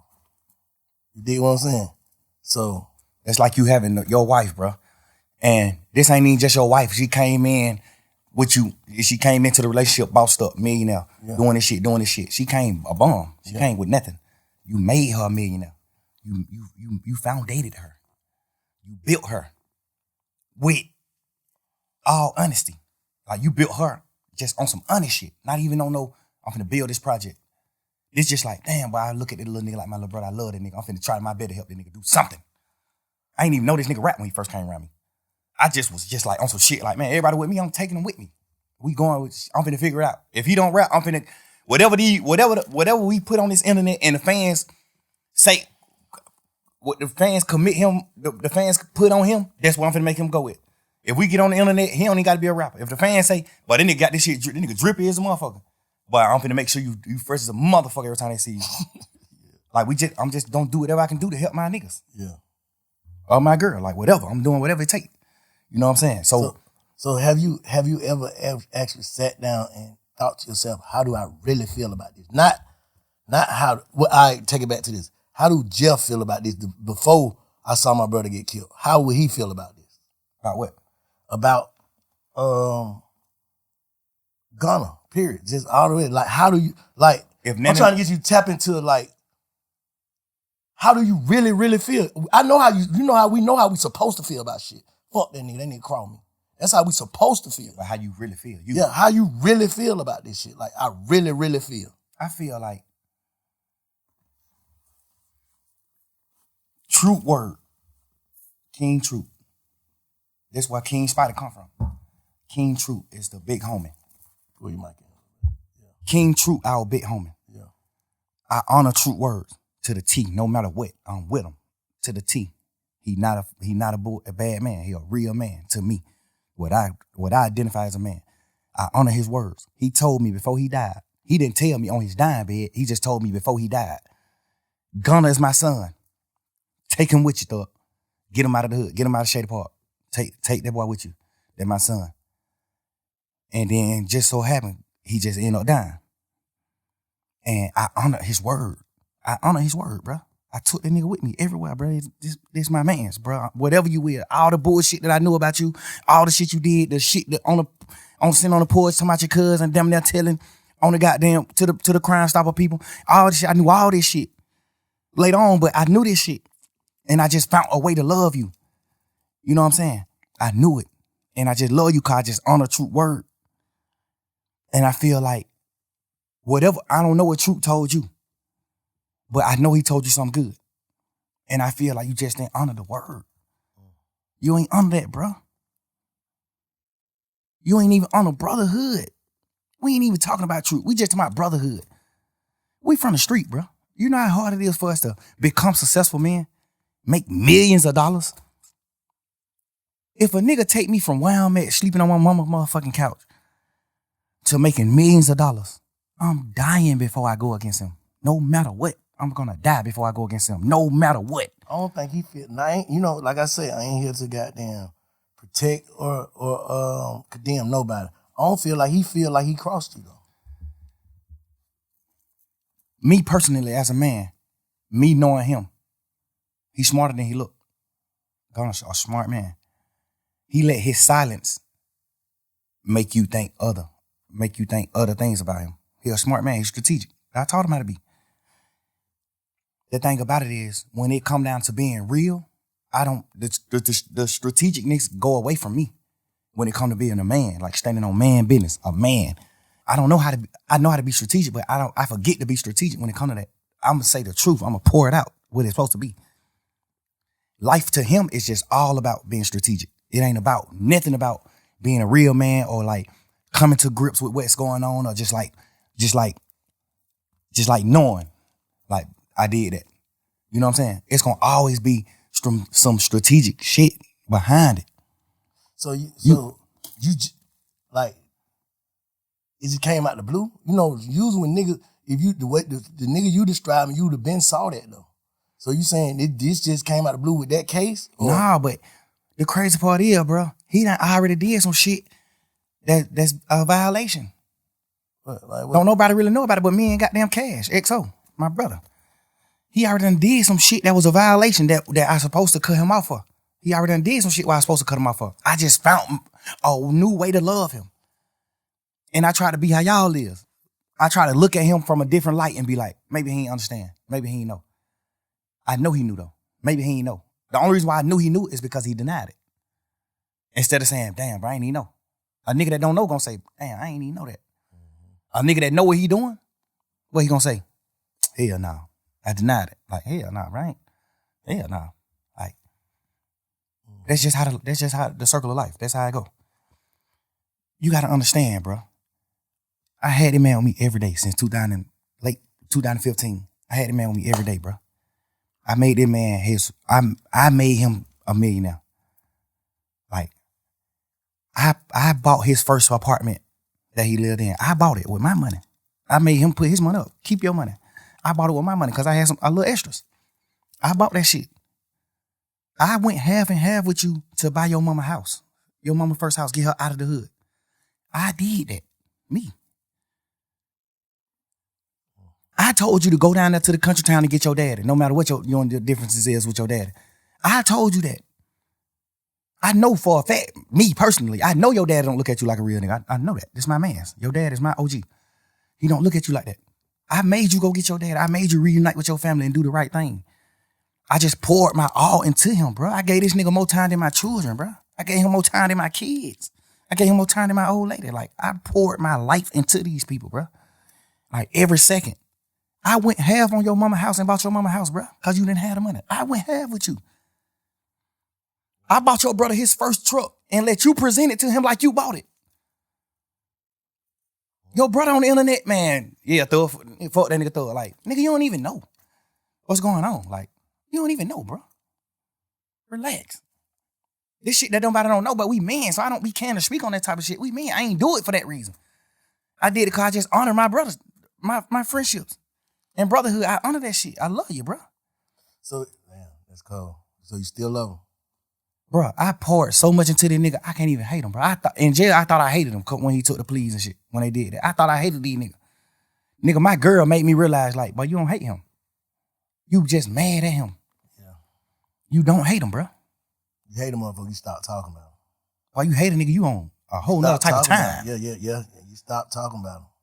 Like, well, I don't wish no ill will on him. No ill feelings at all. Stop the man album though. That shit hit the way. That fucked up. Like, because I was just angry. Okay. But it seemed like nobody understanding why I'm angry. Like, bro, all the shit I did for this nigga, bro. Like, what are you talking about, bro? I put my whole label, my whole shit behind this boy, man. Like, nigga, you think Key, dad, you think Key will respect you, nigga? As a man, you think Key to respect you for what you did, bro? You to my R.I.P. Key, bro. You know Key ain't gonna respect you for what you did to me, bro. You know that. You know Key ain't gonna respect that. You know ain't no real man gonna respect that. You did that, bro. Stand on it. You did that. Everybody talking about why he ain't say it and why he quiet. What can you say? What can you say? If you was Gunna, what can you say? If you was him, knowing everything you know about this shit, what can you say, Bank? If you was him, just think of something you think you can say. If you was in Gunna's shoes, what happened? I can't really put myself in his shoes Ain't, because I'm just saying. But sometimes, guess what, bro? Feelings. That's the fucked up. What I think he should say. If everything you saying is valid, I think he should call you and have a conversation. But would you take a conversation? Because niggas don't. You gotta think. I don't think I'll take the conversation. All right, so what can I say? I know that. I ain't even talking about what can you say to me or nothing. He might want to say something, but he know. So I don't want no conversation. So what can I say? I feel like you portrayed a certain image as soon as you got out of jail. Because nobody know you did what you did in the courtroom. So as soon as you got out of jail, you portrayed. As soon as you get out of jail. For like a couple hours. Yeah. Yeah. Like you got out portraying a certain thing, a certain image. Woo woo. You saying these words. You saying goddamn this and that. You saying this when you first get out of jail. You saying all this shit. Then the video come out. Then it's just like, but this what the world got to start doing, Bank, including you. We got to start putting ourselves in people's shoes. That's why I said, if you were him, knowing everything that you know, what would you say? I probably would do the same thing, not say shit, because I'm knowing my man. I don't want to say nothing to the internet or to nobody else. I know that nigga don't want to hear this shit. No, but you got to understand, the way you put it is almost like you, this interview is almost going to be you telling him what he can go with. We ain't talking about that. We talking about fuck none of that. Nah, cause you got to think. Like, you got to think.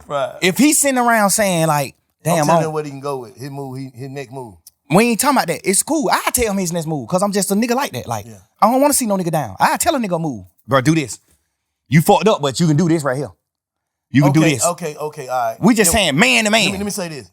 When you just sat there and said you wouldn't take the conversation, that would make me say that. But all right, obviously, if you said you took the conversation, then I would have said what I say. I ain't talking about what you'll say to me. What you'll say about what you did. Okay, just say you'll say it to me. Hold on, what he said to me. I told you what he said to me earlier. That's what he said. The truth. You asked me what he said it already. I just told you. Yeah, I ain't never heard that. Yeah, that's what I'm saying. I just told you. He said, goddamn, bro, all these niggas on the internet saying whatever they saying, fuck that shit. I know my brother in that box, he ain't in the right head space. I know that nigga love me. He know I love him. I swear I would have never did nothing that I feel like it hurt this nigga, man. I was just waiting till he get on. He gonna have to say fuck me. I understand all that. I feel like me being a man and we just talking about feelings and just putting it on the line. And he probably gonna be mad at me for telling you he said that, but he said that. What I'm saying is, I understand that. I would think that he would say something like that. Obviously, if you did some bullshit to your big brother, that's one of the things you can say. Bro, I got them, but these folk did it. These folk tricked me. You know what I'm saying? That's something you can say. That's any nigga. If you would have did what's wrong, if you would have did what Gunna did, you would have said the exact same thing. Bro, they my brother, bro. Like, bro, I'm just Wayne goddamn, but these folk tricked me. We ain't talking about none of that bullshit, none of that cap. We talking about man to man. Why did you do what you did? Cause I'm here. You wanna go home. Cause I'm here right now in this interview telling you why I did what I did. Cause I'm a man, nigga. If I'm wrong, I'm wrong. If I'm right, I'm right. I'm standing on business as a man, nigga. I'm speaking what I did. You saying this why I did it. Why he did it, basically. He can't. That's what I'm trying to make you say. What the fuck can he say? Why you did that? What can you say? Besides some fuck nigga shit. What can you say that'll make anybody in the world be like, I understand? What can you say? Nigga, I created you, nigga. Well, God created you, but I helped. I was a part of your journey. I've been with you the last 10 years. I spent more time with you than my girl, bro. I was around you more than I was with my fucking girlfriend, bro. With my kids. I done had them phone calls with my baby mama saying, man, you be with these niggas more than your motherfucking children, bro. You supposed to be smart enough, and I know you smart enough. You supposed to be a man enough. You supposed to be smart enough to say, I'm not finna do that. So I know all this shit that nigga sacrifice. I'm not doing it. In your mind, you taking that nigga fuck you. That's what it is. What else can it be? Obviously, you gonna say, well, I'm finna do what I'm finna do, and goddamn, I'ma just keep telling the world, man, and my brother, I love him. So you saying his whole campaign is a PR stunt? Not even to like bash him and that, bro. Cause I'm really. But that's what you saying. Yeah, I ain't even trying to. I'm just saying, like, I ain't even trying to bash him and that, but it's like you can't say nothing to make a man or what we identify as a real nigga that stand on morals and principles. It ain't nothing you can say, but the victim, like, bro, the E-folk tricked me. Boy, I got down. They're my brother, no matter what. They're my brother, no matter what. How you gonna say that to a nigga? What are you talking about? We all in this motherfucking trial pushing YSL is not a game. This is the narrative. What's the worst betrayal you can do from in a trial where we saying YSL is not a game? What's the worst you can do? Say it's a fucking game. Yeah. Nigga, them folk called you second in charge. Them folk called you CEO, second man in charge. Hold up, let me say this though. What about the niggas who actually started YSL with you? Didn't they take their plea before Gunna? No, he the first plea. For real? Gunna took the first, he know that. You know that. I didn't know that. Gunna took the first plea. I thought them niggas already telling them. No, Gunna took they had already told back in the day on crimes and shit that they was involved in and all that. On the RICO? No, see, look. The RICO came in 2022. I'm thinking.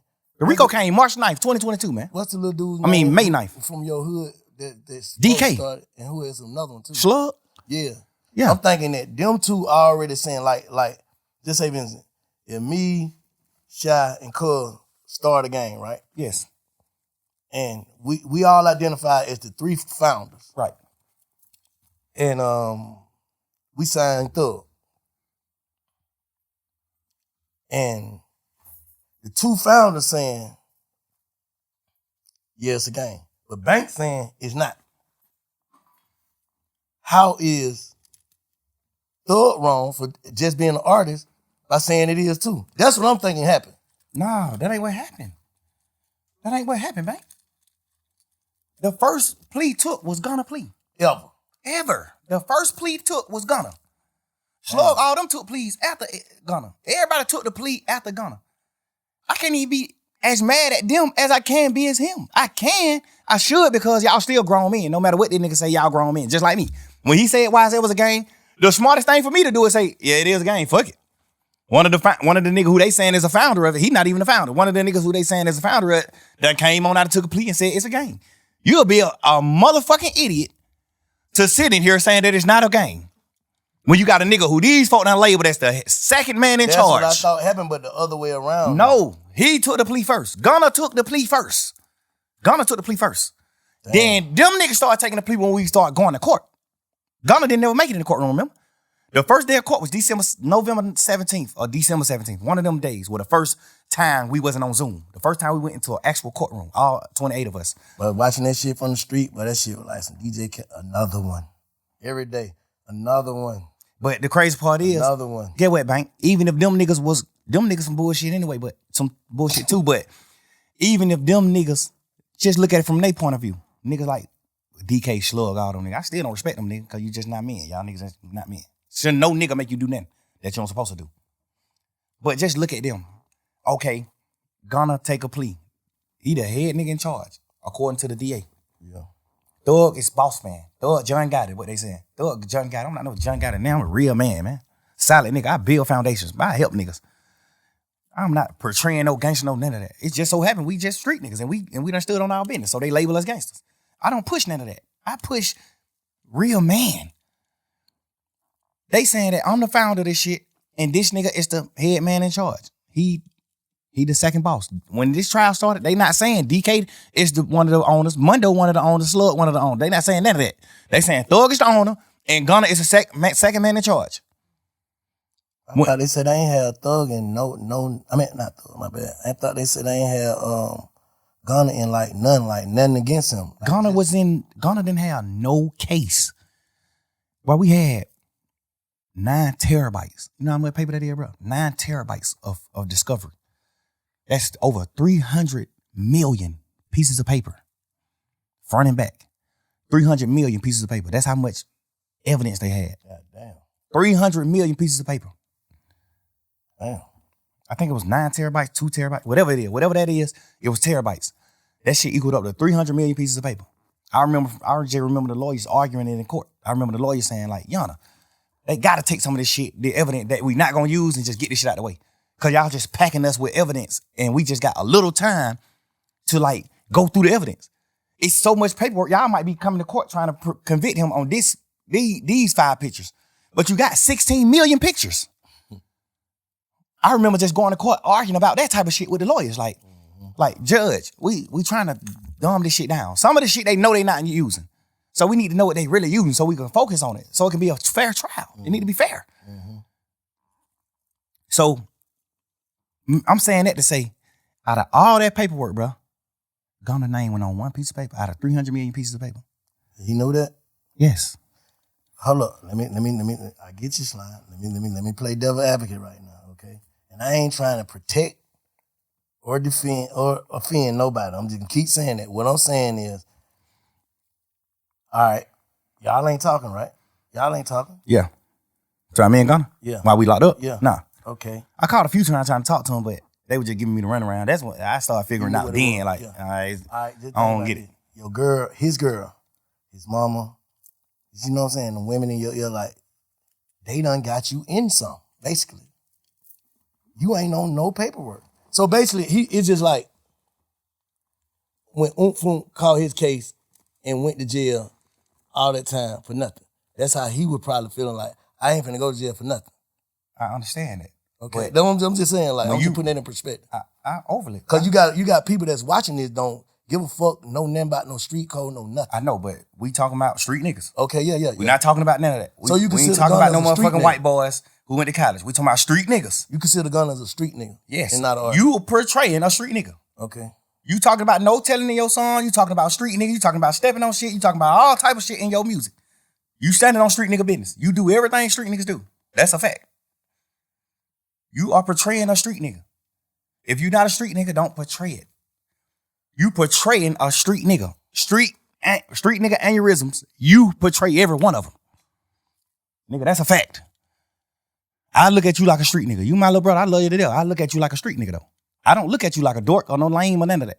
I look at you like a fly nigga. You just kicking your pimping and doing this and that. But I definitely look at you like a street nigga. Okay, look, let me say this. And this is the last thing I'm gonna say, because I don't want to sound like I'm trying to defend no nigga, but can you look at it like, bro, you got it. You had to be in a fucked up mindset if you pled guilty knowing you wasn't guilty. Overly.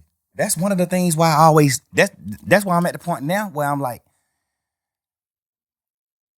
I feel like my back against the wall and people ain't heard me out. So now I understand his point of view. Like, damn, that's why I say shit like, I would love to hear what he got to say. Cause then I can actually judge him. Tell it to you. Tell it, say it, nigga, say it publicly. Don't tell You me. publicly said YSL is a criminal street gang and it must end. You publicly said, yes, ma'am, when they said, I know 3 or more co-defendants on this case. Well, 3 or more co-defendants on this indictment, which is the 28 niggas.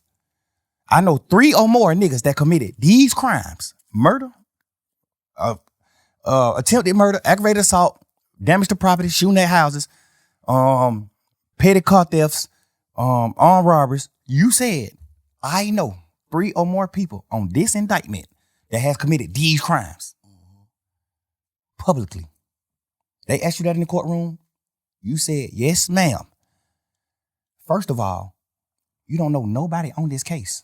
All 28 niggas, they from Jonesboro South, Cleveland Avenue, and other places like that.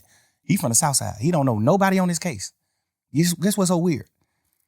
Out of all 28 people on this case, all you know is 3 niggas. Me, Gunna, and Duke. That's the only niggas you know on this case, Gunna. So when you said, yes, I know 3 or more niggas that committed these crimes, who the fuck is you talking about? Me, Gunna, and Duke? Because we the only niggas you know anyway. I know you could have been talking about anybody. It's cool. But just so happen how the dice roll, you don't know nothing but 3 niggas. So who the fuck you could? Like, if he would have went to trial, the state, if his shit was getting used in trial, which it was, unless I got out the case, his plea agreement was gonna get used in trial. I know they saying like, oh, he ain't had to get. I thought an effort plea don't mean that. Yes, he had to get on. He ain't had to get on the stand. You know they pushing all those narratives. He ain't had to get on the stand. He wasn't gonna testify against nobody. Yes, he was. If you look at the end of his plea, that shit say this plea agreement could be presented in trial, and if any questions come up about this plea, however they wrote it, if anything come about this plea, you must come testify truthfully about what you said in this plea. Nah. Nigga, look, every one of they plea said that, except mine. Every plea said that except mine. In Lil 9. Every one of them niggas who took a plea in the beginning of that trial, plea said that. Duke plea said the same thing. Oh, you ain't got to get on the stand. Duke had to get on the stand. The week the case was over with, Duke was getting on the stand that week. The week all us went on and took our pleas at the end of the trial. Duke was getting on the stand that week. Duke was outside the courtroom, sitting on the bench, waiting to get called in to get on the stand. So how Duke did what right then? Because he didn't say YSL was a game. He only said, when y'all put Duke on the stand, Duke can't send nobody to prison. Duke plea only saying that a nigga told on him. Okay, I'm right. When nobody on that case but Duke and Yak. Yeah. Only thing Duke plea said was, this nigga Yak told on me, and I'm just agreeing to it. Because if I don't agree, I'm gonna have to go to trial and Yak gonna get on the stand on me. Mm-hmm. So he gotta take the plea. Mm-hmm. The thing I don't respect about Yak is, before we knew Yak told, when Duke took the plea, I was pushing the narrative like, that fuck nigga Duke did what wrong. Like, damn, but my best friend? Why Duke you do that? I'm pushing that shit every day in trial, every day. Yak sitting right here with me, bro, every day. Yak, my little brother, I love this nigga to death, bro. I got this nigga mama house. The house this nigga mama living in right now, I paid for this house. Bro, you sitting right here with me every day, bro, face to face in this trial. Me, you, and Shannon, the last 3 niggas on this trial. And Lil Quay them, I mean. Me, you, Shannon, Lil Quay, and Lil Rod. We done got down to 5 deep, 6 deep. You know how we is in this motherfucker. Man, back against the wall. Fuck that, nigga, we rocking. Fuck these niggas. These niggas left, we gone. Fuck that. We rocking. You sitting in this motherfucker every day with me, 2 years straight after them folk took their plea. And you let me paint this narrative to you, Shannon, and you agreeing with the narrative that Duke told on you. We sitting back in the back of this courtroom when we on trial every day. I'm coming back in the courtroom. We coming back from in the courtroom. When we leave out the courtroom, we go in these little cells behind the courtroom. Mm-hmm. We sitting in these cells. I'm in these cells. We just talking like men, like brothers. Damn, boy, that nigga Duke, bro. I can't believe Duke, bro. I kind of can get it with Yak. I mean, with Gunna, cause he done betrayed me before. So I kind of get he'll betray me. But I'm looking at Duke, like, Duke my best friend. Duke been with me the last 20 years. Like, you my best friend. I'm from Jonesboro South, you from Jonesboro Road. Duke my mans. Duke name tattooed on me. Duke my mans. Gunna too, Yak too. These my boy. Like, these my boys. You sitting in this motherfucker every day. And we in this cell crying to each other and talking like, damn, boy, these nigga really betrayed her. These nigga left her, bro. This nigga Duke now fucking. Cause Duke plea sound crazy. Duke plea saying, yes, I got jumped on that Magic City. Yes, me and Yak went to go retaliate and commit murder on the opposites. Yes. So Yak still on the trial with me. So I'm looking at it like, Duke, you took that plea and said that? Fuck, nigga, you did that? Why you just told on Yak? I'm sitting in this motherfucker every day with Yak. Every day. I'm sitting in this motherfucker with Yak every day. I'm like, what damn, this fuck nigga Duke just crossed you like that, bro. This nigga Duke just got you sent to prison, bro. You going to prison yet?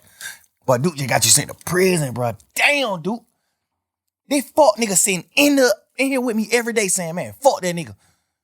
Man, fuck them nigga, bro. We gotta goddamn, when we get out of this shit, we make it out of this situation, bro, we gotta go forward, and it's just us. We ain't hang with none of these niggas. We ain't fuck with these niggas. Fuck these niggas.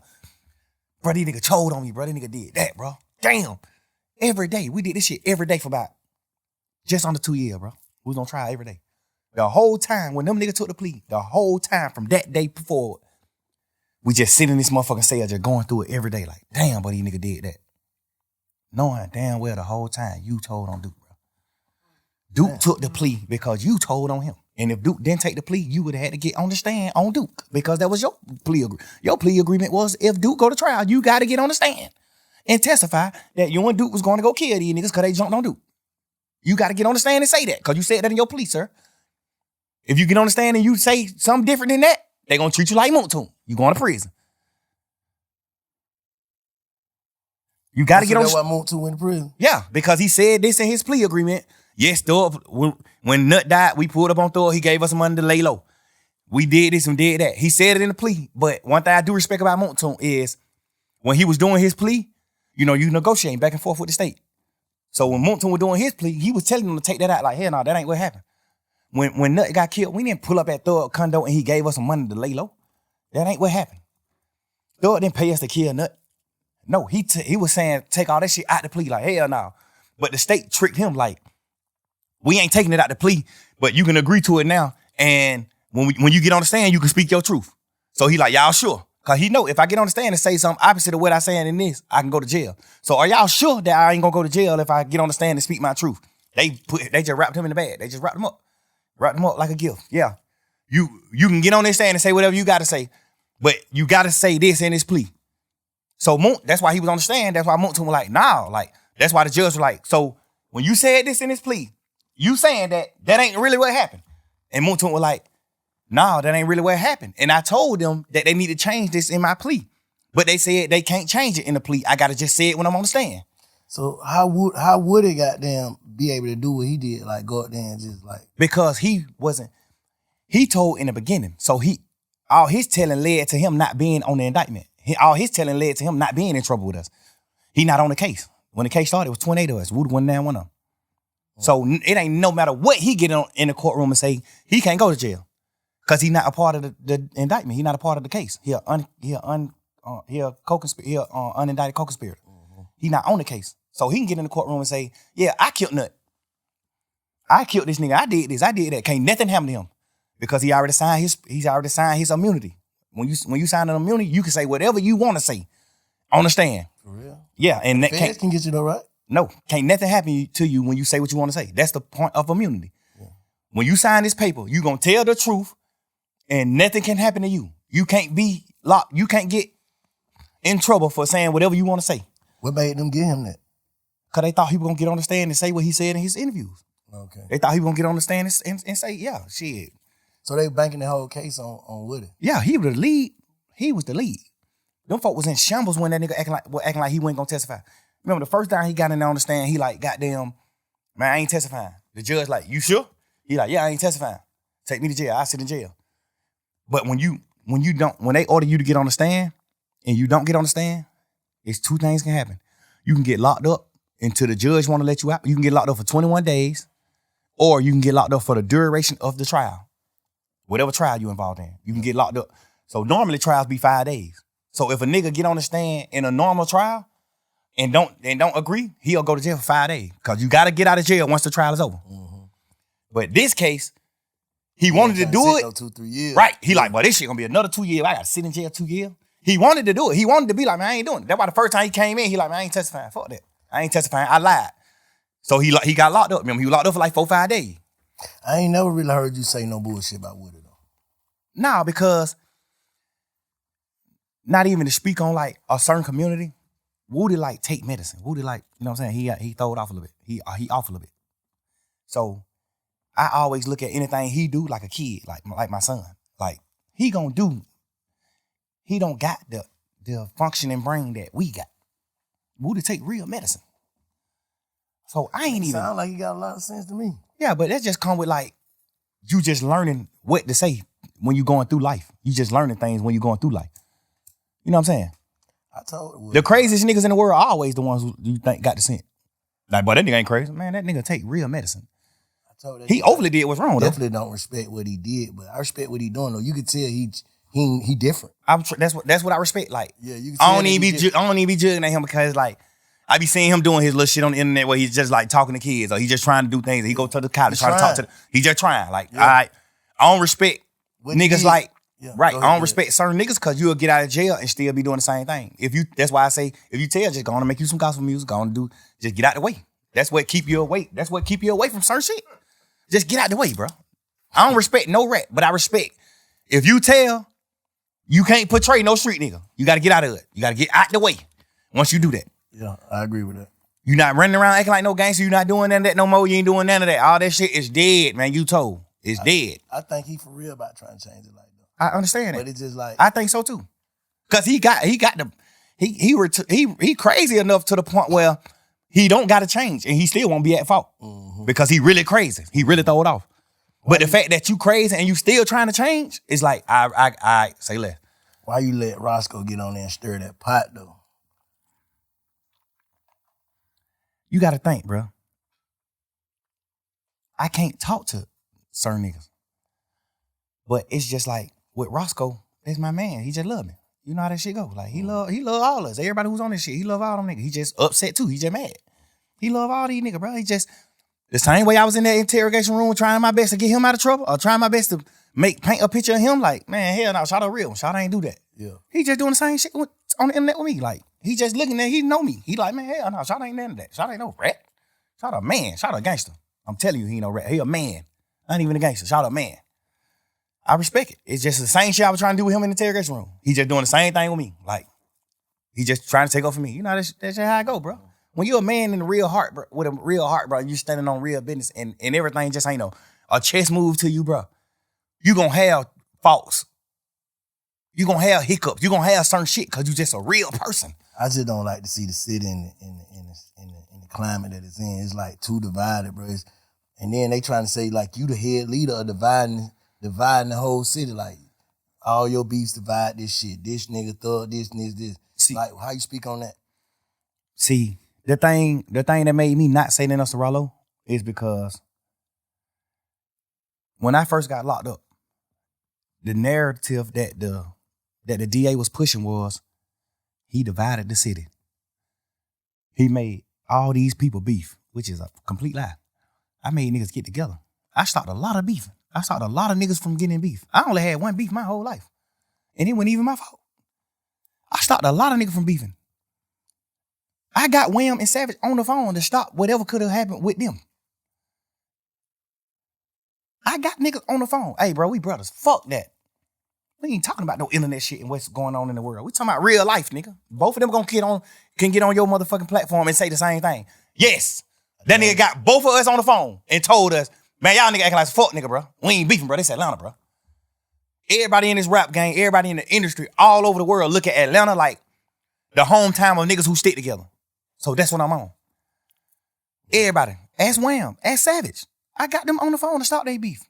And other niggas. I got a lot of niggas on the phone to talk about a lot of shit. I got goddamn Lil Key and Ola Runt on the phone. Hey, bro. Me and Goo out motherfucking big homies in this shit, man. In this rap game, man. We real niggas, man. We big homies of the rap community. Mm-hmm. Like, we ain't doing that. Ola Runt, you up on the Gucci, Key, you up on the me. Y'all nigga, we ain't doing that beef shit. No. Mm-hmm. When 9 Vicious and Uzi Vert, like they finna get into it, hey man, y'all nigga call me. We ain't doing it. What aspect, what in my entire career that's been up on a fucking microscope, at what point in my career can you or anybody in this world honestly say he stirred this pot? They can say, I'm glad you had that. They can say the shit you were telling baby about P is like trying to break up a family. No, but from my point of view, the family was never a family. From my point of view, just being real. I told baby in Allure, inside the strip club, don't sign that deal with P. After I told P to sign them, because I thought people just gonna do the right thing. When I told P to sign Lil Baby, I ended up finding out all the shit about the Migos, what he did with the Migos and shit, like the ownership and all that shit. I found out all that. Then I tell Wham, like, hell no, don't sign with P. Hell no, don't sign with him. Inside the club, nigga, in the strip club. Where we in this motherfucker supposed to be throwing ones and looking at females. I'm in this motherfucker having a heart-to-heart with Wham, my little brother. Hey, hell no, don't sign with him. Hell no. Not even saying P no bad nigga or none of that, but it's just like, he ain't my type of man. What I view as a man, he got some aspects that I view as a man. You know what I'm saying? He take care of his family. He do what he need to do as far as his close family, his real family.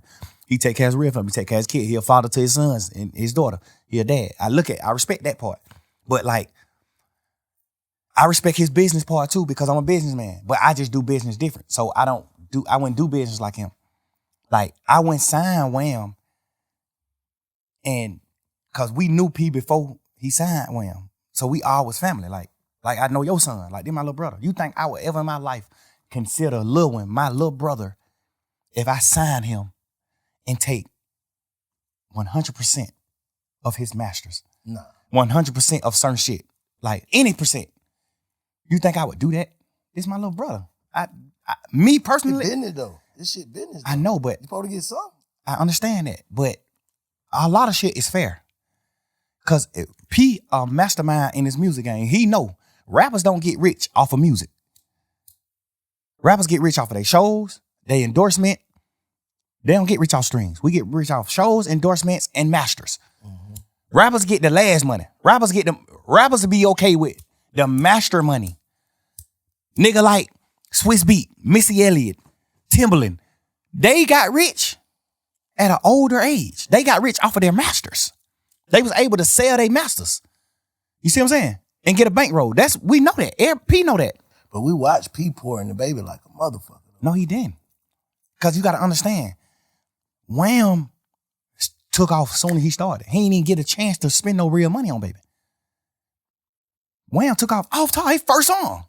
The first song he put out with Trippin'. Like the third song. Then we had that, cause me and Wayne went on tour. That nigga left them. We was on a little tour, a little run. Yeah, but he was already doing freestyle. Yeah, he did that. What the name of that song was? For my dog. Freestyle. Anything is an option. Money is an option. Shit. Yeah. And then that shit with Marlo. And then that goddamn what's the name? But freestyle was out. When all that was out, freestyle was out too. Freestyle was just his biggest song at that point. It was? Yeah, all that shit came out around the same time. All that shit probably came out the same year. I'm saying that to say he didn't have to spend money on Wham. He spent money on Wham just so he can have leverage to take a certain part of the cake and say, I spent money. He didn't have, I'm a businessman. I'm telling you, bro. Man to man. I tell P to his face, just man to man. No problem with you, no ill feeling, no nothing. I just tell you man to man, face to face. You didn't have to spend no money on Wham. I spent a lot of money on Gunna because it took Gunna a few years to blow. I put that nigga on song. Me, Travis Scott, and Gucci, all type of shit. Gucci them on the phone like, who the hell is brother? I'm like, they Gunna, they my new artist. I'm got them. Travis Scott, these folk don't know who this nigga is. They don't know him. Like, I put a lot of push behind it. It took him 4-5 years to blow. Wham blew first year rapping. How did you spend any money? I know the real business. I ain't going about for what. Because you got to understand, most of us just regular street niggas. So we looking at it like, damn, but these niggas going back to back road rest, but these niggas doing it. Man, that shit $3,500 a day, man. That's it, $3,500. You done made $50 million off of Migos and Wham. Of course you supposed to buy Wham a Rolls Royce truck. It's his money. Of course. I bought Gunna a Rolls Royce truck off of my money. Not no money I made off him. I ain't never make $1 off Gunna. Ask him. Never. This my little brother. And I spent millions on that nigga. We just was still getting money. I'm still getting money, so I ain't never tripping. I ain't never get to the point where I was like, damn, I need the money. I was just still getting money. God was just still blessing me with money. So I ain't even never have a chance to be fucked up and try to get some money from Gunna. I never did that. I always helped him. He always fucked his money up and had to come to me to get money. Always. I never made $1 off of this nigga, bro. And in my paperwork, I don't even remember my deal with him. I think my deal say something like 50% master, 50% of all money that come in, all revenue. My deal with Gunna. I probably got 50% of everything that ever came out. Cause I had a bullshit manager at the time. I had a fucked up manager at the time when I created my label. So my manager was one of them type of niggas like P, like money hungry motherfucker, like the nigga Manny, the nigga from New York. He was one of them niggas that was just like a money hungry nigga, which not bad. I respect him. He made me a lot of money too. But he the one who structured my deals. Like my paperwork. When you sign with me, he the one who structured the shit. So I signed Gunna back then when my label was under his structure. That's just your way of doing business. Because you doing business out your heart. Other niggas doing business. I understand that. I ain't tripping. Like that's I ain't tripping on the business. He signed Migos from Gucci. That's business. You don't know them none of that. You and Wham Big Homie is best friends. Wham is your little brother. Before Wham was rapping, Wham, little bro. Like, been coming around you, been doing certain shit, been at your studio, been doing shit, just gambling before he was rapping. Like, this real family, this little bro. I'm telling you, him and Wham was like brothers. All us was brothers. Well, me and Wham was brother and P and Wham was brother. You know what I'm saying? I never really looked at P like a brother. I always looked at him like a businessman. Like, what's up, my boy? Like, you know what I'm saying?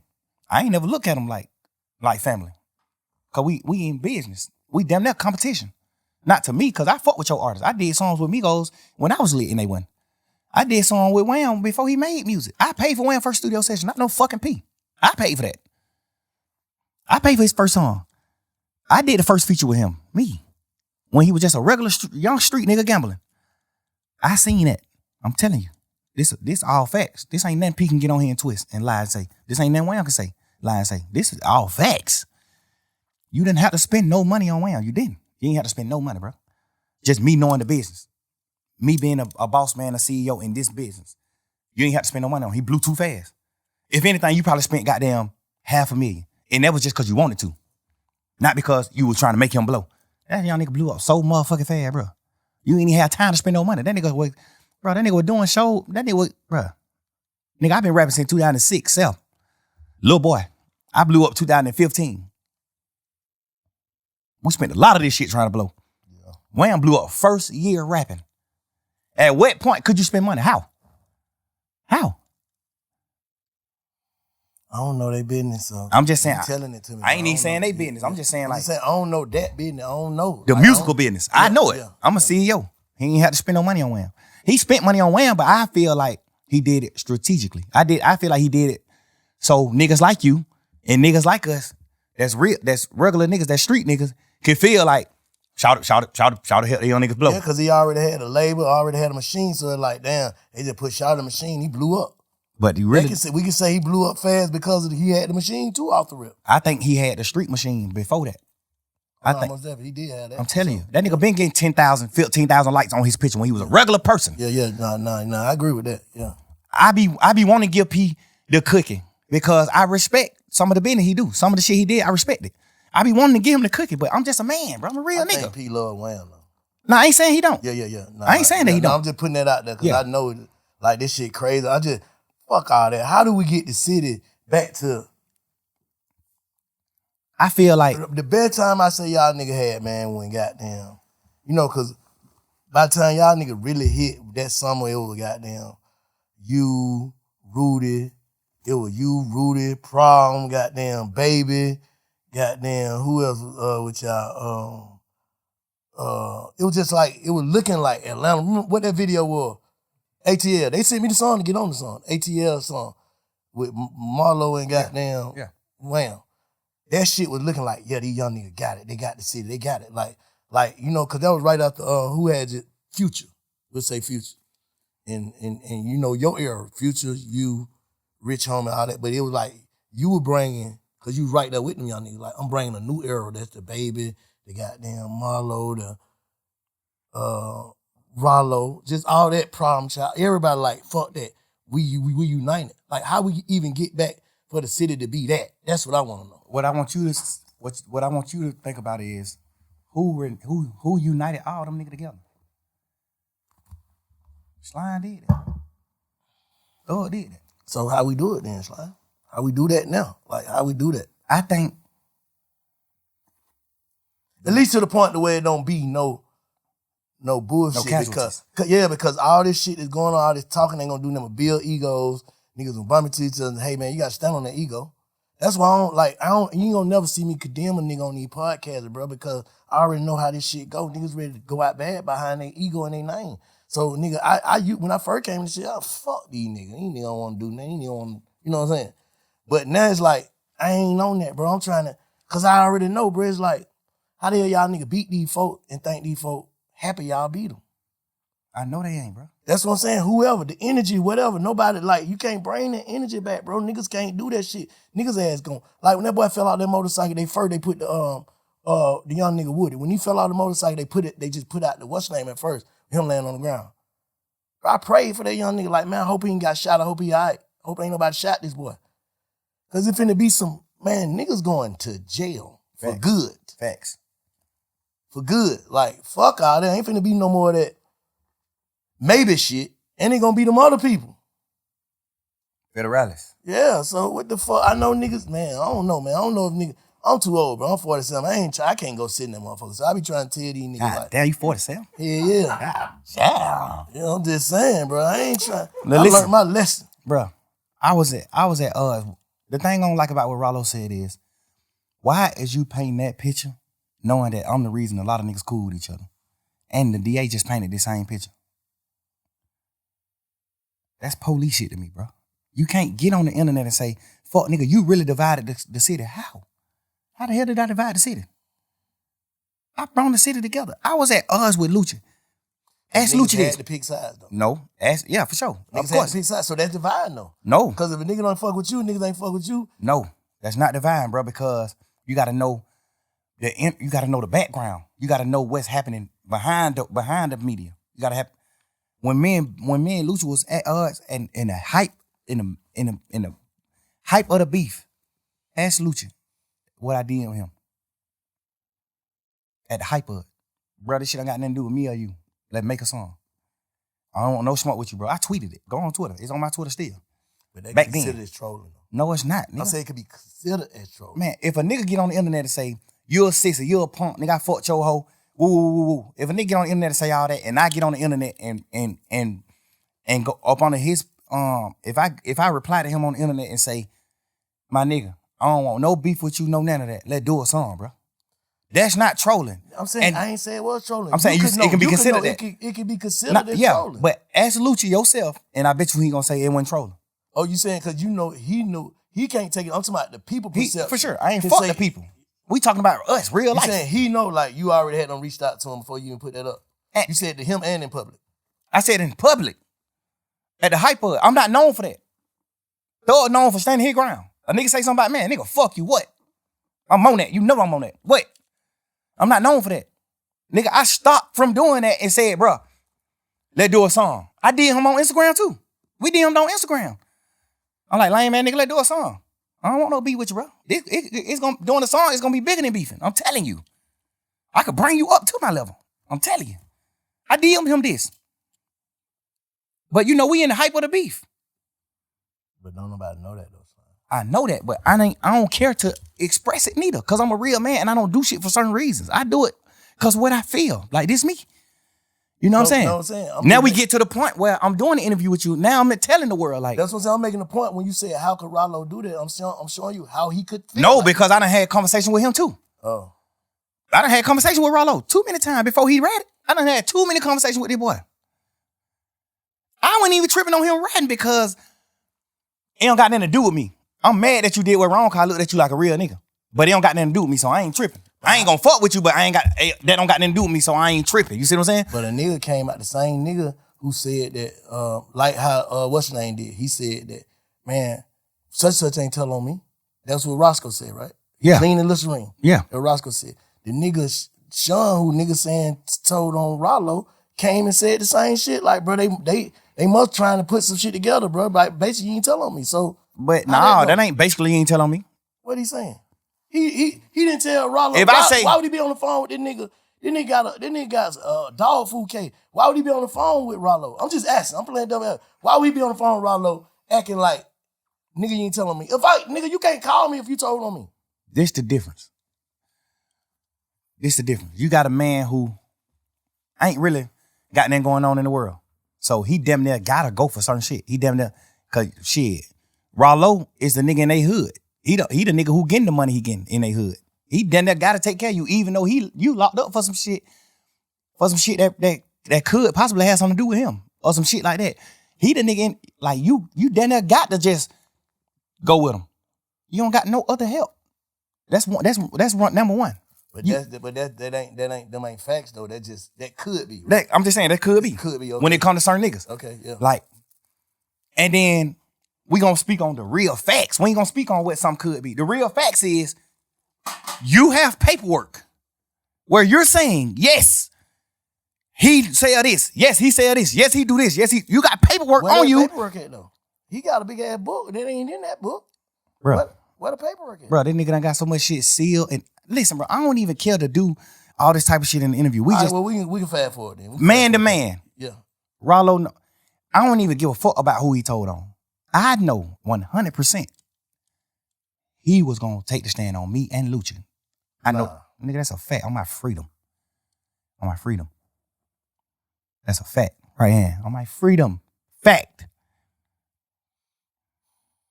He agreed to get on the stand on my case. Say what? Whatever he knew about me and Lucha beef, if he knew something. He ain't know that. He was in jail down there the whole time we were beefing. You just squealing, bro. You just in there, bitch. You just trying to get out of jail. You locked up for some punk ass, pet ass weed. Nigga, sit down. Sit down. Like, you did all this extra shit, all this extra talk, bruh. I know for a fact you were gonna take the stand on my case and Lucci case. All right, we finna fast forward this shit. How do we stop giving a fuck about what goes on in the real street? Niggas is millionaires now, bro. Like, how do we stop giving a fuck about this street shit? That's all I'm saying. Like, I think we gotta it's better than a nigga, but how do we stop giving a fuck? Because to some people, the shit we talking about is ignorant.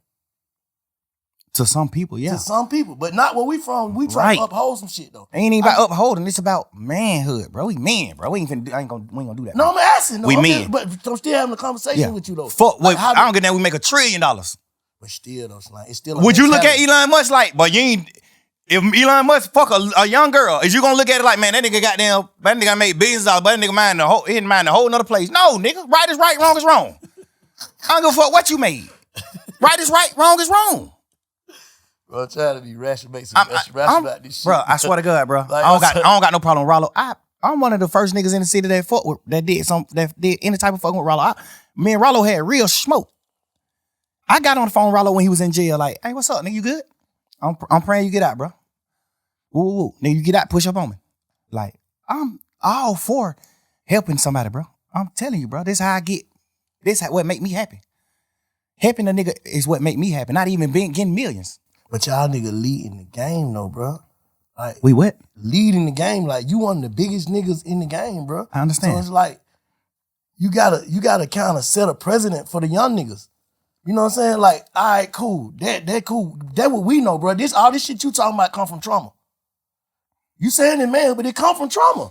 You just said you was just a kid, didn't know nothing till your brother got killed. That shit fucked you up in front of your face. Like, damn. Fuck that. Then murder came to your mind. Then this shit came to your mind. Then the way a nigga living, all this shit. That shit is untreated, some untreated shit, bro. The way a nigga think is untreated, dog. That's all I'm saying. I ain't saying that a nigga, nobody wrong, nobody no fuck nigga. Everything that we all went through and going through is a trick bag. I'm already knowing that. That's why I don't go against niggas. I don't go against niggas, bro. I try my best to put my best foot forward, bro. I always do, bro. You know how much shit I could talk to you about right now, bro? And you gonna say, damn, but these niggas is fuck niggas. I don't care to talk about that shit because we just move forward. I'm happy as fuck. I'm running around living my life. Well, I think I'm happy. I'm running around living my life, bro. Happy, bro. I'm doing what I'm doing. You got everything you want, but you ain't happy, bro. Because a happy nigga don't even give, like, you passionate about this shit you talking about, bro. And you so far removed from it. Not to say a nigga supposed to turn into something else. Like, bro, I'm out the game, no scrape, no scars, but I'm still bank. But I'm something else. Yeah, but you got to think with. You can't even entertain it, bro. Niggas can't even send me certain shit on Instagram. I don't entertain certain shit. I don't care about that shit. I ain't never been. This the smallest I ever been in the world, bro. To like me being a real nigga, bro. I don't do none of that shit. I don't pillow talk. I don't do none of that shit, bro. I'm a real man, bro. I'm a player, but bro. You get what I'm saying, though, right? Of course. This is my first time ever even going through shit like this. I'm telling you, bro. I don't deal with this type of shit. I'm glad you're speaking on it, though. It's always 5 sides to a story, bro. You know what I'm saying? But I don't want to see no nigga crash, bro. I ain't finna do nothing. Look like crash. That's the course, though. No, it ain't. Looking like it. It look like it, but not for you. I'm just saying for the whole thing. You can't say who want to crash. That's what I'm saying. Crashing gonna have to be a nigga want to do something to me. I'm not. Listen, I don't respect certain shit that niggas do, but I respect life and I respect the air that we breathe, Earth. Mm-hmm. I respect everything that we got. Nigga, my son live with me, man. I take my son to school every morning, bro. Ain't nothing beating that. My son going to school in a double R every day. No, nothing beat that, bro. My son a real motherfucking scientist, a genius, smart as a motherfucker, bro. Don't nothing beat that. All my kids were with me the whole summer. Except one of my kids. All my kids are with me the whole summer. Running around doing family shit. Nigga, we got houses everywhere we go. I'm telling you, bro, this the first time I'm ever even, like, understanding what's going on in the world, like, real life. Nigga, I was just so happy and just so blind to like, betrayal and niggas doing whole shit that I would never do. I'm just now getting to that point in my life, bro. I'm telling you, man, you got to understand why it's, like, hard for me to just go forward and just, like, attract the masses by doing certain shit. Hard and impossible is two different things, though. I know that. Hard, nigga, it was hard for you to goddamn become a millionaire, but it wasn't impossible. That's a fact. So hard and impossible, two different things. You can do it. Like, that's what I'm saying. Like, how do a nigga first step, nigga gotta, like, bro, and I ain't coming trying to be no therapist or that, but I'm saying, nigga first step, nigga gotta acknowledge what he really going through. What I had to do, bro. I had to acknowledge, like, damn, man, everybody ain't gonna think how you think. You cut different. I had to tell myself that every person is cut different. That's why we got different fingerprint, different goddamn how they when they identify you. Wow. Dental. We all got different shit, bro, to be identified. So we ain't gonna think alike. But you taking, like you said early on, nigga, my mama raised us to love, love, love. So I always trying to find people to love. Like, you had a whole bunch of niggas that never had loyalty for each other and trying to put them in one crew. How the hell they gonna be loyal to each other? Got niggas from over here, niggas from over here, niggas from over here, but you love everybody. That ain't gonna work. Nigga go to jail, nigga like, bro, you ain't even from over there. Fuck them niggas. Am I right or wrong? You just said it in the first beginning. Like, I've just always been looking for friends to love, looking for this person to love, looking for this person to love. But nigga, the hard is what get a nigga zipped up. And in the end, cause get what? Your reaction off of using your heart gonna make you seem like a fuck nigga, cause you speaking from your heart. I done been through that shit. I ain't gonna say if that's what you going through, but I done been through that. Like, thinking like, I'm so passionate about what I stand on, like how y'all don't get it, but some nigga don't get it.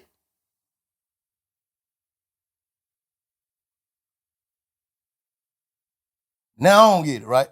You saying I don't get it, Slime? You get it, bro. Just, you gotta, that's why I'm just like, you gotta understand, like, bro, I did so much shit, bro. Just like, I raised these niggas, bro. I raised these niggas to, like, honor life, be men. I raised a nigga to be a man, bro. Like, I can't go for what you saying because I know I played a part in raising them. And I ain't never did no whole shit to them. None of these niggas will ever be able to get on your podcast and say, but I niggas did. was grown when you met these niggas. No, but I still raised, nigga, I was grown when you met me, but you still raised me in certain ways. I'm telling you, certain ways I look up to you. And you ain't never got no money together. Nigga, I raised some of these niggas and we got money together. That make it even deeper. Yeah.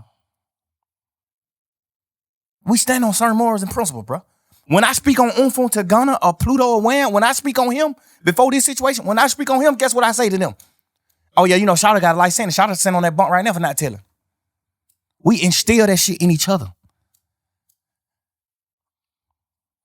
Bro, how the fuck is you going, like, just man to man?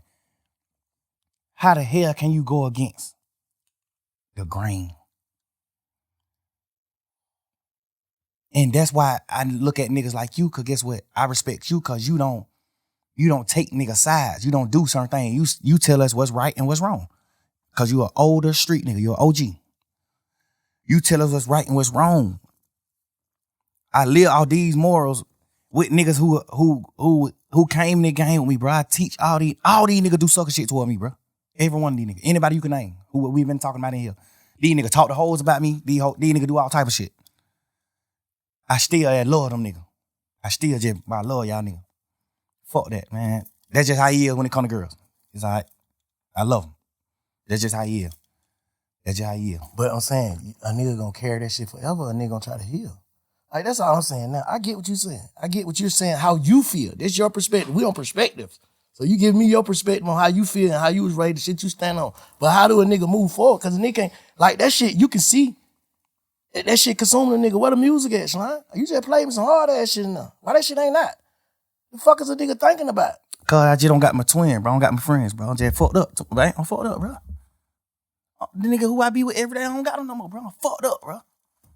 Damn. I'm bro, I don't know. I don't know what to do, bro. Like, and I ain't lose no nigga to tragic or now. I lost a nigga to betrayal, bro. You signing that one piece of paper, signing your initials on this one piece of paper could get me a life sentence, my nigga. How you, like, come on, bro. I get a life sentence, all this piece of paper you signed, bro. Just cause you trying to get home fast, or you just trying to get to a hole, or you just doing a certain thing, bro. And you already done betrayed a nigga before, bro. Damn. A piece of paper, nigga, you gonna let a piece of paper in all this shit? Nigga, we men, bro. We brothers, nigga. Ain't no nigga in the world making me go get Gunna. No nigga, bro. Damn. Nigga, what? Yeah, you been around me 10 years knowing you told on our other brother. You told on Duke. Bro, you told on Duke, bro.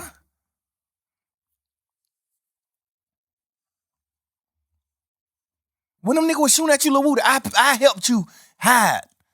You ain't had nothing to do with nothing. He said I helped you hide. I gave you money to put your family and your baby mama and they mamas and sisters them in hotels and do this shit just to help you. I know you ain't had nothing to do with none of that shit. The police know you ain't had nothing to do with none of that shit. But the niggas in the street didn't know though. It don't matter. It's up. It's a war at this point. At this point, it's a war. Hide your kids, hide your wife, nigga, go to war. Cause you been standing on it. This whole beef started because of you. The whole shit started because of Lil Woody. Damn. Fuck, nigga, how the fuck you gonna tell, nigga? This shit started because of you. Damn. The whole case, bro. This shit because of you, my boy. The whole case because of Woody. Some sucker shit this nigga did to nut them. Some sucker shit. We just being real niggas and your brothers and standing behind you. Fuck that. You did some suck ass shit, but boy, these niggas better not fuck with you.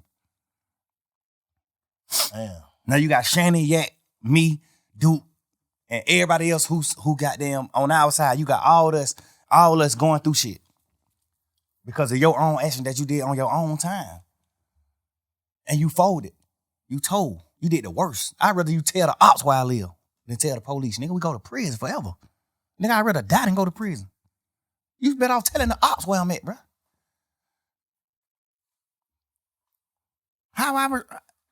What the fuck you mean move forward, man? You want me to just get out of jail like these pussy ass niggas and just go forward and don't speak on shit? Just go forward and live my life. Just woody do. Yeah, I got blessed. They let me out of jail. Woody do, woody. I can't. I don't know, man. 2 years trying to be healing, bro. You in there talking How shit. the fuck I'm a heal in the midst of the fire? How I'm a heal in fire? Damn. Tell me. So basically what you saying, you trying to block out a lot of shit. You suppressing. That's what they call it. They're trying to go forward. Still trying to be young thug at the same time, trying to hold up an image, basically. Being a real nigga, I ain't holding no image. No, I'm just saying image of... This shit ain't no image. This shit real life. I'm saying that you ain't hurt, though. Oh, the image of I'm not being hurt, for sure. I'm talking about I ain't even know. That's an image, because a nigga be hurt. Yeah, but I ain't never even woke up until right now talking to you and noticed that I was hurt. I ain't never even knew that. I just thought I was just running around, just living life like, fuck this shit. God just made me a happy person. I'm just happy. I think I'm happy. That's why I just told you earlier when you said, why you ain't just doing what you supposed to do when you got out of jail? What I know you to do, bro. Why you ain't just being Michael Jackson? Nigga, I thought I was. I thought I was happy. Hell, I'm just chilling. I still just wake up some days and get in my feelings about certain shit. Cause I feel like, Gunna, you my brother. I love you to death, nigga. Why you ain't gave me an explanation? You know how to get in touch with me, nigga. My daddy put me in your group text. I don't even want you to have my number. My daddy put us in a group text. I called my manager like, hey, who the hell number this is? He goddamn made some phone call. He come back, that's Gunna number. I tell my daddy, man, what the fuck would you put me on text with this nigga for, bro? What the fuck you got going on? Cause he knowing too. Like, nigga just hurt, bro. Nigga. Man, I think, goddamn. But guess what? Gunna didn't take advantage of that. I wouldn't even probably care to hear the shit anyway, cause I feel like once you break a rule from your manhood, once you rat or once you turn, and I don't got nothing to do against people. It's people that work for me. But when I look at you a certain way, if I meet you and you, it's like, okay, if I meet you and you portraying that you a man and you not, I don't got nothing against people. Yeah, no, I get what you know what I'm saying? If you portraying a certain thing, you deceiving. right? Yeah. I can't look at you the same. Yeah. I ain't mad at you for being. So what? Everybody, whoever they So what, nigga? I don't got no problem with people. People work for me right now. Yeah. I'm damn near around people every day because they work for me. I don't got no problem with them.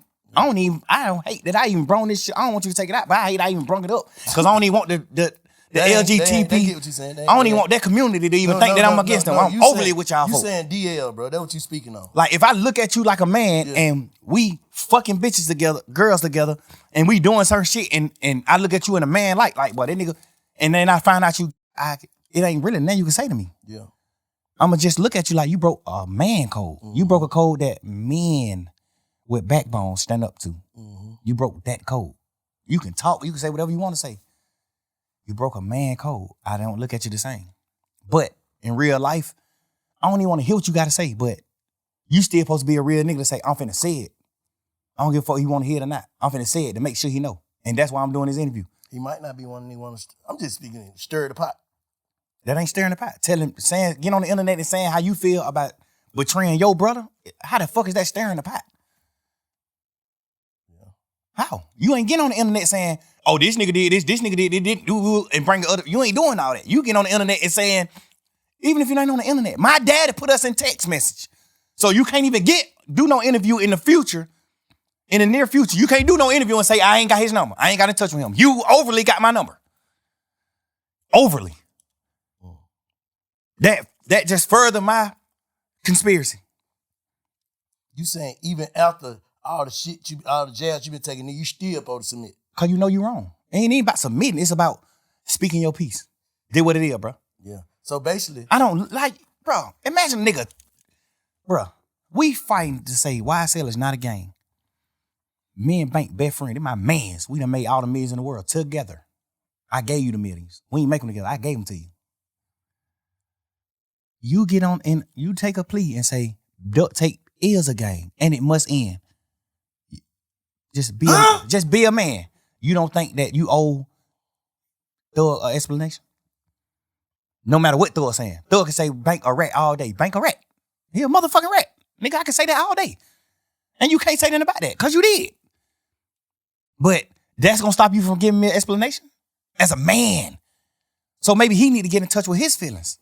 As a man, bro, you supposed to, bro, this what I did what I was thinking. If you rocking with it, you rock. If you're not, fuck it. How can you just do what you did to me and then just go live your life like ain't nothing happened? Like, how can you do it, bro? I can't do that. I feel like I ain't do nothing in the world wrong in my interrogation. And I still can't just go by living my life without addressing it. I still got to address it. because you know it's wrong for even being in there. As a man, I got to explain this to niggas that I love, that look at me like a gangster, that look at me like a man. Yeah. It's niggas in this world that's going to be like, boy, what the fuck is you doing? Yeah. Practice what you preach. Yeah. That's why I'm speaking on it. Because I'm a man. Yeah. And I got real feelings and I care. Yeah. And I'm going to make it right. How the fuck I'm going to just go forward? How?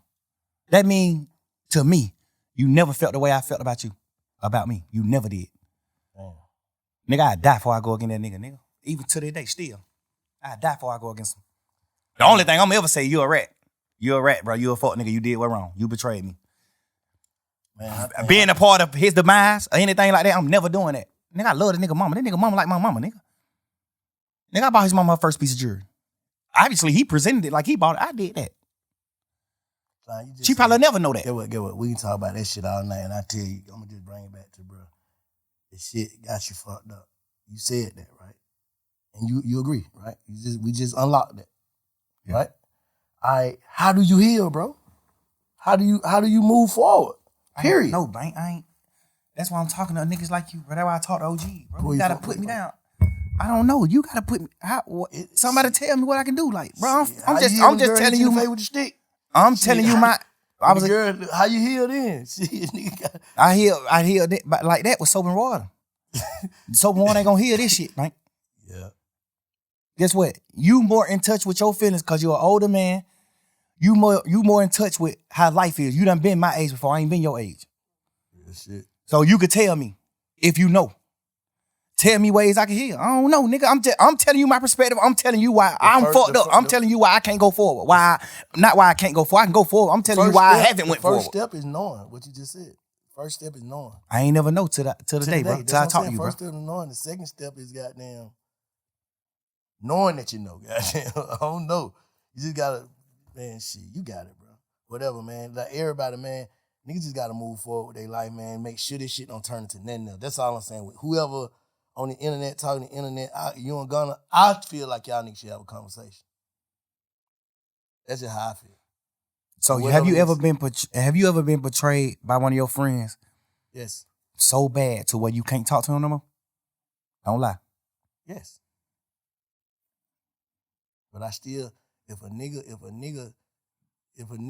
see a nigga mama or something, tell my brother I say I love him. Because I do. I understand I it. can't turn my heart off. That's But another. I ain't finna say nothing about you. I ain't finna nothing because I already know what it gonna lead to. We keep going back and forth, then that shit gonna lead to something else. That's another thing on respect. A nigga ain't contact my mama. When you did what's wrong in that courtroom, you ain't get out of jail and run to my mama immediately.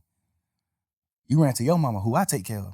You ain't ran to my mama, who you ain't never did nothing in the world for. Nothing. You ain't pull up on my mama and say, hey, I know bro going through some shit here.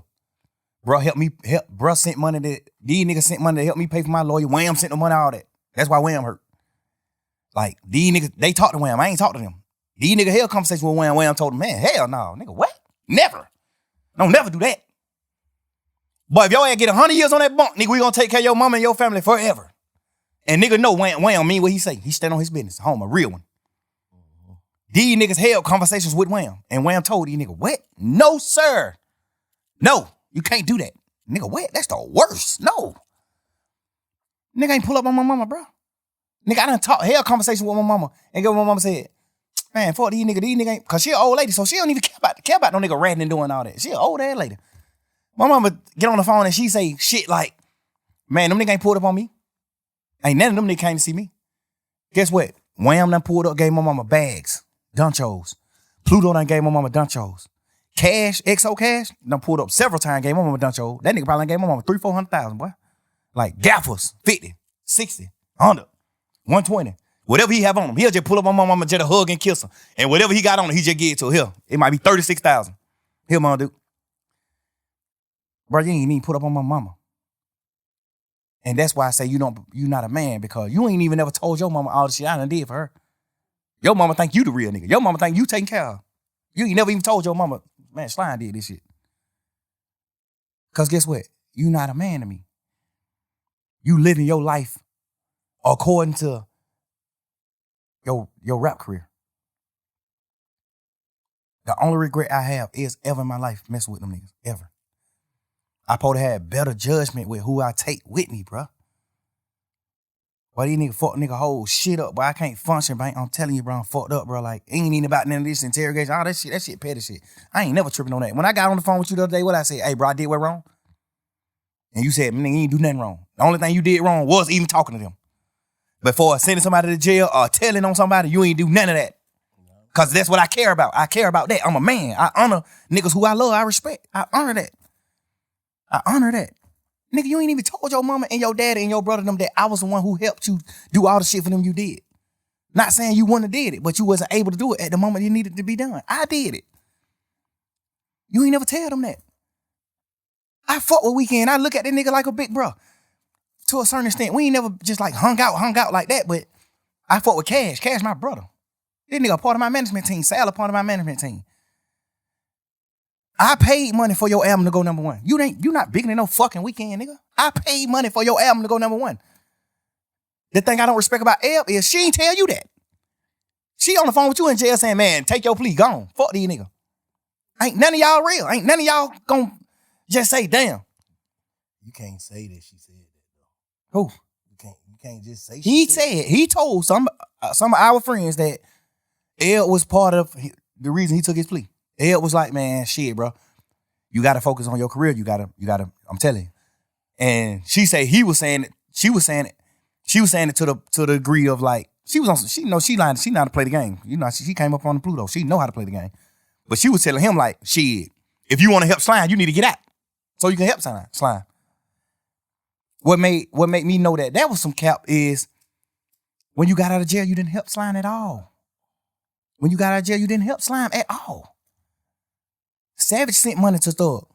Wham sent money to Thug. Pluto sent money to Thug. Cash sent money to Thug. Drake sent crazy bankroll to Thug. Gunna didn't send no bankroll to Thug. Gunna didn't pull up on Thug mama. Gunna didn't pull up on Thug family. Gunna didn't pull up on Dolly. Gunna didn't pull up on nobody that has nothing to do with Thug. So it's no way possible you think that Elle was serious when she said you got to get out so you can help Thug. Man, you ain't get out and do nothing to help me at all. You do an interview and say, I'm providing. How? What the fuck you providing it? What you talking about? Why you ain't put up on my mama gave them nothing? I'm so solid, right? That nigga signed to me right now. I'm so solid. I still ain't never took $1 from him right now, and he signed to me. Ever. I still took $1. Like I still ain't collected none of my money that he owed me. Right now to this day. Never. Still. Ask him. Never. Man, that shit might be goddamn floating in the wind somewhere. I ain't even stunned looking for it. I feel like that's not godly. That's not a godly gift. I feel like the devil get gifts too. I feel like that ain't a God gift. That ain't a gift God want me to have. I don't want it. I don't want that shit. Fuck it. I'd rather die and then the lawyers figure that shit out. Oh, he made these little 3-4 million off of Gunna music. Get this shit to a kid. Fuck that. I ain't even, bro, I'm so fucked up about that shit, bro. I'm so much of a real nigga, I still can't even be no fuck nigga. I still can't even go, that ain't even been a fuck nigga. I can't even be a businessman with this nigga. After he did what he did. I still ain't never did nothing to You really want to forgive Gunna? No, I don't. No, I don't, twin. I wish he did something lighter so I could forgive him. Fuck, I don't. Hell nah. But I done cried many nights about this shit. This shit ain't about no Wham, Pluto, Savage, man. Fuck every one of them when it come down to how I feel in real life. Not saying fuck them on no bullshit. When it come down to me making a man, because I done raised these niggas to a certain extent. You think I care about what they feel? I can't. Hell no, I'm a man. No. What he did, I would never do. That piece of paper you signed could have sent me to prison for the rest of my life. With Gunna taking that plea, was it harmful to me? Yes, 100%. How? You out? Because God. Could have been. That's what I'm saying. I'm saying it was harmful. But the way my lawyer and the rest of the niggas that stayed a part of the case, the way our lawyers worded it, because you got to think, we going in the trial saying that YSL is not a game.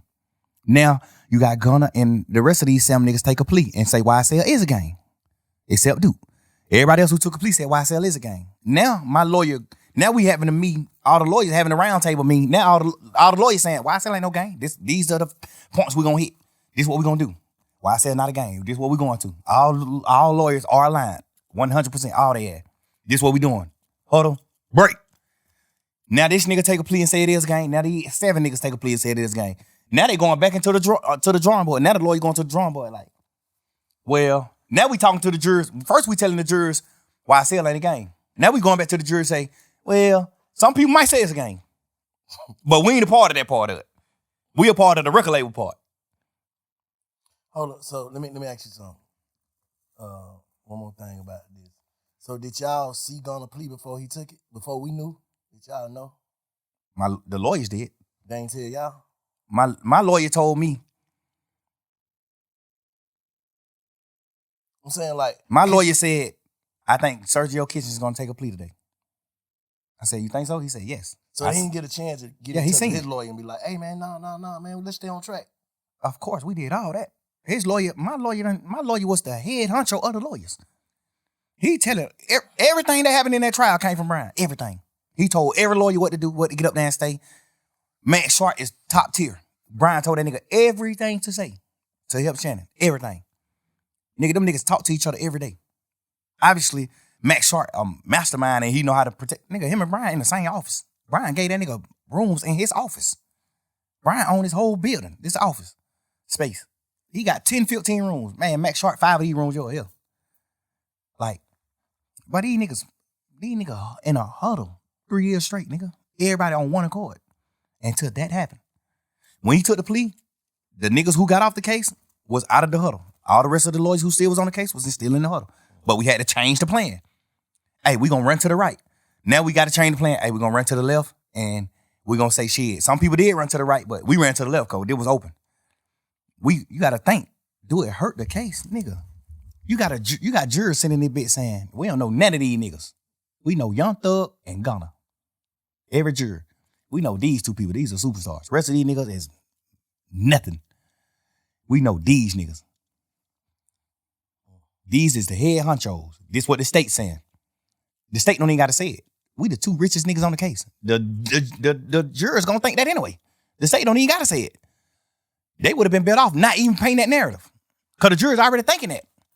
They was painting the narrative so bad to the point where it made the jurors like, man, now you just talk. It might not be like that. It might not be like that. You better off not even speaking on that and just letting the jurors just come up with that themselves. Because they were going to come up with it themselves anyway. If I'm looking at 26 niggas in the room, 28 niggas in the room, and 2 of these niggas millionaires, okay, these the 2 bosses. That's what I'm thinking anyway. But when you take your plea, now it's like we go from YSL not being a gang to, well, my YSL is a gang to certain people, but not to Mr. Williams. Mr. Williams is all about music. What you mean did it hurt the case? I heard somebody do an interview and they asked one of the lawyers, Mr. Weinstein, goddamn, salute to him, I love him. They asked Mr. Weinstein, did Gunna hurt the case? And he was just speaking from what happened after the pleas. Mm-hmm. We was in this courtroom, tearing these motherfuckers, the state ass apart. They couldn't beat us in no way, shape, or form. No way. They wouldn't beat us. So that's why we say what them niggas taking the plea didn't harm the case. We saying that overall it ended up not harming the case. But right at that moment when you take the plea, yes, that harms the case. Nigga, we saying that it's not a game. You taking the plea as the second man in charge. You taking the plea as the second man in charge and you said it did harm the case. I mean, and you saying that it is a game, that harms the case. Mm-hmm. Why would an interviewer, why would anybody doing the interview even ask that question? Did it harm the case? Nigga, of course. What the fuck you mean? Yes. I guess the question should be, did it harm the outcome of the case? It ended up not harming the case because of the masterminding of the rest of the lawyers as the court case, as the trial went on. So basically, in your mind, you feel like this nigga got out of jail feeling like, man, this nigga, he gone. Overly. I feel like all of them took a plea in the beginning because they thought we were gone. They thought, nigga, what the hell? What the other reason is? You went from a real nigga, a stepper, a real live street nigga, respected street nigga, to a rat. Cause you thinking somebody on that Hey, little damn, man. All right, twin, I'm gonna hit you back. I love you, bro. I'm doing an interview. Nigga bad. He just he ain't even know nothing about that. He just speaking like we just talking man to man. That's why I ask you questions like Bank, what man to man. I understand the light and the political. I understand the political shit behind everything, but just man to man, brother to brother, big homie to little homie. If you go into jail and you plea out before the trial even start, what the fuck are you thinking? Boy, this shit over with. Man, you don't remember them Zoom calls that was all over the internet? The Zoom calls when we was going to court them first few times on Zoom. Before we made it to the courtroom, we was on Zoom. When we was going for buns and shit. Man, you don't remember me asking that nigga on the Zoom? We don't even supposed to talk. I broke the law. I'm on the Zoom. I said, Gunna. He look at me on the Zoom. I say, you good? Cheering up, nigga. You good? He say, yeah, that's some shit. I forgot what he said, but he just, the energy was just down. Not even on no bullshit, no funny shit in that. Like, the energy was that down. Yeah. So it just automatically made me start thinking like, little bro, you good? I'm not saying that you know rat. And then at that point, I'm just like, nigga, what you going through? You good? And that's why, cause I'm a big brother to these niggas. So that's why I do shit like head up when we on these calls. When we in this courtroom, man, head up, chin up. Fuck that, nigga. If we go to prison for the rest of our life, whoop-de-doo. We go to prison, nigga. And we fight to get out this bitch. If we beat these folk, whoop-de-doo. We beat them. We go forward. That's how I go. But can a nigga feel like, shit, well, it was still a nigga left on the case and you took your plea? Yeah, but my plea didn't say, my plea couldn't harm nobody. You see what I'm saying? Yeah. My plea, break it down for us, man. My plea, I ain't say YSL with no gang in my plea. I ain't say nothing in my plea. That's why I didn't do the plea. The state offered me a plea and they wanted me to say YSL was a gang. I'm the owner of YSL, the gang, and YSL must end in the state's plea. They say all this in their plea. I told them I'm not doing that. So they wanted me to tell about Nut getting killed. I don't know nothing about that. They want me to tell about Shamel Drinks, the other nigga from their side getting killed, the 3-4 more niggas from their side getting killed. Even they were talking about niggas who got killed from their side that weren't even involved in the case. They just wanted me to tell on that.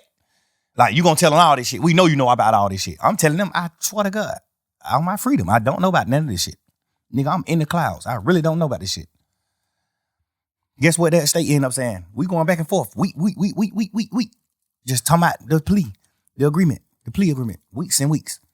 We never can come to agreement. Guess what the DA say? Fonnie Willis say, well, you don't got to speak on none of this shit.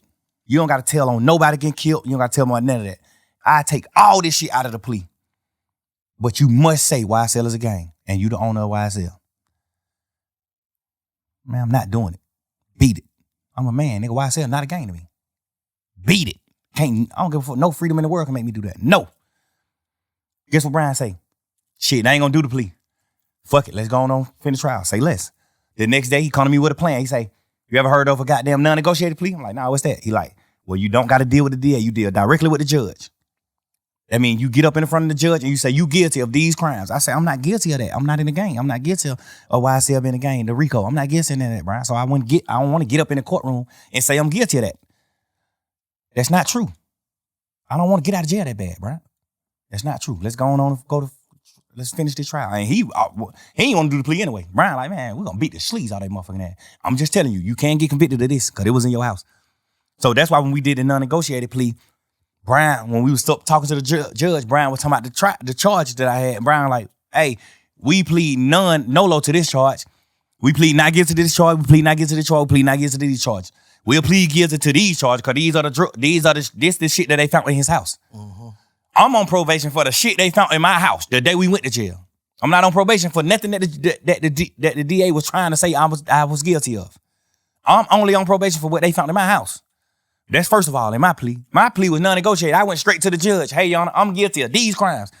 I'm guilty of having these controlled substances in my house. I'm guilty of having these pills in my house. I'm guilty of having this weed in my house. I'm guilty of having these guns in my house. I'm guilty of having this serve in my house. That's what I'm guilty of.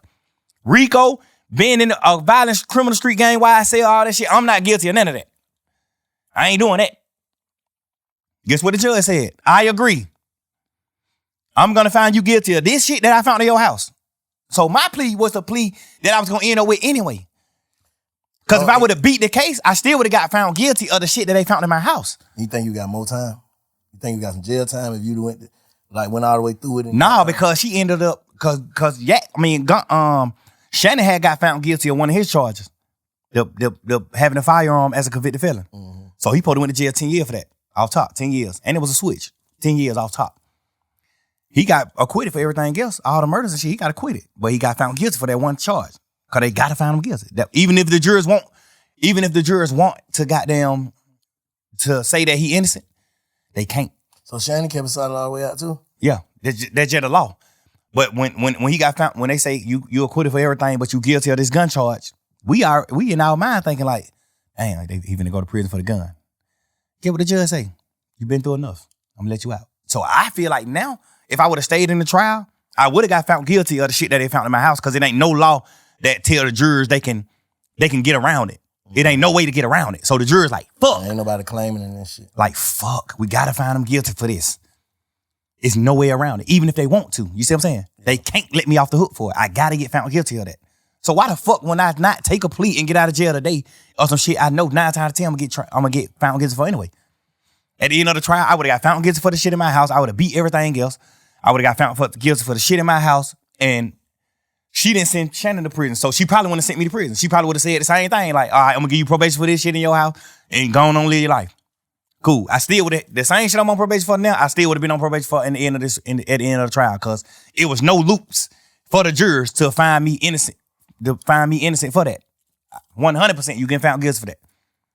They can find you, they can say you ain't guilty of it, but it's like them not being real. It's like the jurors just not being real. Like, well, it ain't no way around this shit. This nigga ass is guilty of this. It ain't nothing around it. No law that makes me overstep that. He guilty. So what's your temperature with Lucci right now? Ain't no temperature with him. Man, bro, I pray that nigga get everything he deserve. Everything. I told that nigga, even in the midst of our beef, I told that nigga, bruh, I said some bullshit in it too, but I was speaking really from the heart, real. Bruh, I respect everything you do for your mama and your kids. I respect all that shit. If not, I would have been did something to your ass. That's what I tweeted. I said, if I ain't respect what you did for your mama and your kids and how you look out for your family, I would have been did something to your ass. I'm just a real nigga. I respect how a nigga treat their family. Like, but I respect it. He was an active dad in his children's life. Still right now, since he been out. I still be watching him now since he got out. He's still an active father. I respect that. Man, I don't want no harm. I don't want to do nothing to you, bro. You a real man to me. Why the fuck would I want to kill a nigga that I think is like me? You a real man to me, bro. But leave me alone too, though. Like, stop. Don't fuck with me neither. Cause if it have to go a certain way, then we got to go a certain way. So, but that was my way of trying to just tell niggas like, hey, bro, I ain't on that. I ain't on that, bro. I'm living life. I'm doing shit, bro. I'm doing shit in this world for real, bro. Bruh. And a nigga, he tweeted me 1,000,000 times. Fuck, nigga, you ain't nothing like Tupac. Nigga, you a rat. I mean, you a goddamn punk. You gay. You wore a dress. You did this. You did that. Woo, woo, woo. He tweeted me probably 20 times in a row. Every day, just judging it. Agony, every day. I tweeted him one time after he tweeted me 20 times. I said, nigga, if I ain't respect what you did for your mama and your children and how you looked out for your family, I would have been did something to your ass. If you read that tweet from me, what you'll say? What you'll tell Lucha? Man, leave that nigga alone, bro. Right? Yeah, I say he trolling. Hell no, that ain't trolling. I'm just saying, but I say he trolling, but he don't want to do nothing to you.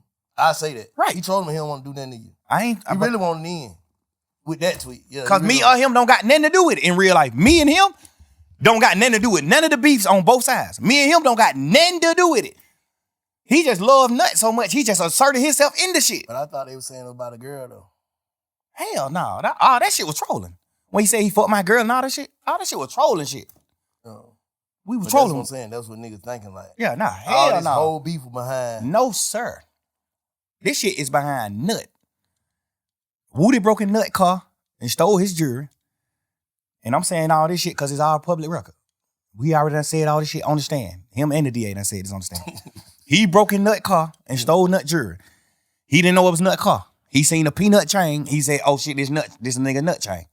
He called Nut and said, hey, bro, he ain't put it on himself. He just said, man, some young nigga broke in your car. They brought the jewelry to me. And Nut like, all right, bring the jewelry. I ain't tripping. Nut a player. I ain't tripping. Nut, bring the jewelry to me. Whoa. He bring the jewelry to Nut, give jewelry Nut back. Give Nut his jewelry back and goddamn gone on by their business. Nut, I ain't tripping. Nut like, shit, I got all my shit back. I ain't tripping. But you got niggas who with Nut who like, man, these fuck niggas just played. Let's take it down. So the whole time, me and Nut on the phone every day trying to stop these niggas from beefing. Like, man, bro, we ain't on that, bro. Nut getting money, I'm getting money. Like, nigga, we were hanging out. I turned Nut on to Bird. I brought Nut around Bird. Because I know Nut best friend, the nigga who they call Birdman from Pink City. I know him from being Nut friend. I don't know. I ain't never seen him, though. I probably seen him 2 times in my life. But I know him and Nut used to call themselves Bird and Slim.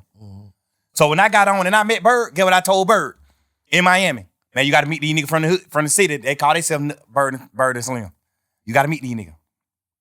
Like, bro, I'm 100% the most genuine nigga you could think of, bro. I'm telling you.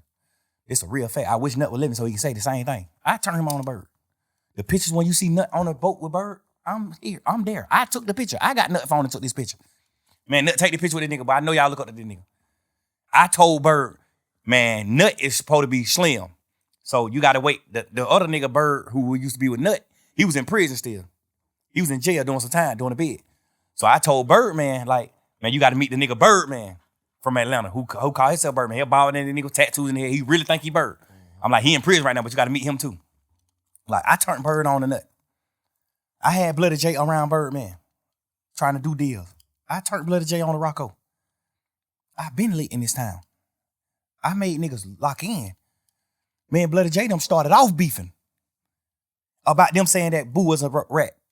Boo told on Mo. We ain't never seen that paperwork. Still to this day. They typed up some, you right, they typed up some paperwork one time and it was fake paperwork. The only reason why we knew the paperwork was fake because they misspelled words. Ain't no motherfucking DA office misspelling no word, dumbass nigga. They misspelled prosecution and all type of shit. You saying they made some fake paperwork? But these niggas had some fake paperwork. saying that Boo told on Mo. Mo told me this. Boo told. I seen Boo get on the phone with Mo myself. I seen Boo on the phone with him myself. Witnessed it right there. Boo said, man, these 4 times you said I told on you, Mo. Get what Mo said. Man, I ain't told no nigga that. I ain't told nobody that. I fuck with you, Boo. Man, nigga, every time I see you, we there. Like, hey, and I ain't told nobody that. I ain't say nothing about it, but Mo, you told me your damn self that Boo told on you. Man, these nigga ass, all this shit kept. I made these niggas get on the phone. Some paperwork though, that shit kind of different though. Yeah. You see some paper. What? When you see paperwork, supposed to believe that. When you see paperwork, this paperwork. Yeah, this shit paper. I don't give a fuck how they spelled it. I'm just Nah, saying. hell nah. When a nigga see it, no, cause you gotta. Everybody make human mistakes though. No, we gotta know theatrical. Hell no, nigga. Well, when a prosecutor typing up, you can get a new trial for that. If they misspell some words in this paperwork, nigga, you can get a new trial. The fuck you mean? Them folks ain't making no mistake like that. I promise you that. Look at our paperwork. I bet you whatever you think you want to bet ain't no misspelled word in that motherfucker. Nigga, this the real law. Any mistakes, you can get a new trial. Anything. Nigga, folks ain't making no fucking mistakes. Nigga, you crazy? Especially on those certain words. They are prosecutors. Big bank is motherfucking big facts. How the fuck I'm gonna go for some paperwork and big bank spell big facts wrong? Nigga, what? How the hell the prosecutor gonna spell prosecution wrong? What are you talking about? Nigga, beat it. What are you talking about? And they had more than one misspelled word. They had like 4 or 5 misspelled words on the first piece, on the first sheet. The state of Georgia versus this. That was wrong. That spelling was wrong. Like, man, y'all done made 15 goddamn misspelled word on the first piece of paper. Beat it, man. That shit ain't real. That shit ain't real. But even if it is, God bless the dead, Boo dead. So what? Even if it is. Even when I figured out, because Mo told me himself that Boo told. So even when I seen Mo, when I heard Mo on the phone with Boo and Mo denied saying that to Boo, I ain't even tell Boo Mo told me that. I ain't even tell Boo, man, he capped. He told me you did. I ain't say none of that, because I'm just not no messing nigga. I ain't doing that. When I heard Mo tell Boo to my face on the phone from jail, Boo said, what's up, my boy? What going on, nigga? That Boo. He like, what's up, my boy? What's up, big? He like, man, I'm trying to see what the hell going on in these streets, bro. You know, I fuck with your game, bro. These niggas my goddamn you saying I told on you, bro. That nigga said, man, hell no. Well, you know, I fuck with your gang. Every time we see each other, we goddamn greet like players. Well, you know, I ain't saying no shit like that, man. Don't let these niggas goddamn woo-woo. I heard him say this out of my own mouth. And I ain't trying to stir no shit up within they crew. Man, all them niggas, man, I respect all gangsters, all real niggas, all niggas that do what they supposed to do. I see Mo take care of his family from jail. I respect the boy. I done been on the phone a few times. Even throughout the beef, I done been on the phone with him. Hey, bro, man, I ain't got nothing to do with that shit. Keep that shit away from me. I'm trying to do what I need to do with this rap shit. I made it out of Cleveland Avenue, nigga. I got 6 motherfucking kids, nigga. I'm doing what I'm doing. That's why I was fucking with nigga like Bloody J. Nigga like Ola Player. I was fucking with them niggas. I was fucking with Big Nut. Nigga, I got 5, 6 videos with Birdman with Nut in them. With greeting. Like, nigga, I shot. Ain't no harm in my blood with Dave's Loaf in they hood. I shot that motherfucker in Pink City. In they projects. Where they hang at right now. I shot that video there. The video of me, Birdman, and goddamn Ralph, look at the video. We played it in court. When Nut Daddy got on the stand, because the DA done tricked him to lie about some shit. When Nut Daddy got on the stand and saying, yeah, my son and Nut and Thor been goddamn fell out back in November of 2014. Because he got killed 2015, January 10th, 2015. His daddy get on the stand listening to what the DA telling him to say because they get to prep him before he get on the stand.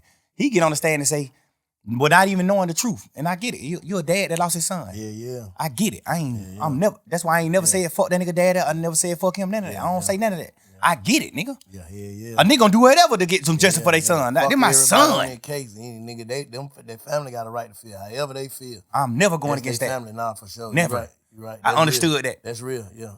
When Nut died, my house got bust.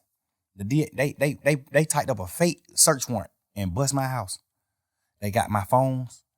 They so fucked up. The DA, the judicial system so fucked up. They see me and Nut text message in my phone the day he died, the day before he died. Where you at, Nutty? Man, right here to park, finna go get me a haircut. Goddamn, I pull up on you later on. All right, say less, love. The day Woody got jumped on in the club, I texted him, man, what the hell going on, bro? I thought we said we squat that shit, bro. I thought me and you got on the phone like brothers, like men. He said, bro, we ain't a part of none of that shit. We telling them niggas stop that shit. We telling them niggas let that shit go. But y'all niggas tripping. That shit ain't about nothing. Like y'all niggas really ain't spoke about nothing.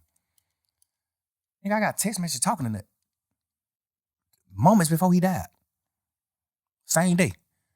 They know it. They just didn't say that. Like, obviously that's the state. They trying to do their case. They doing what they supposed to do.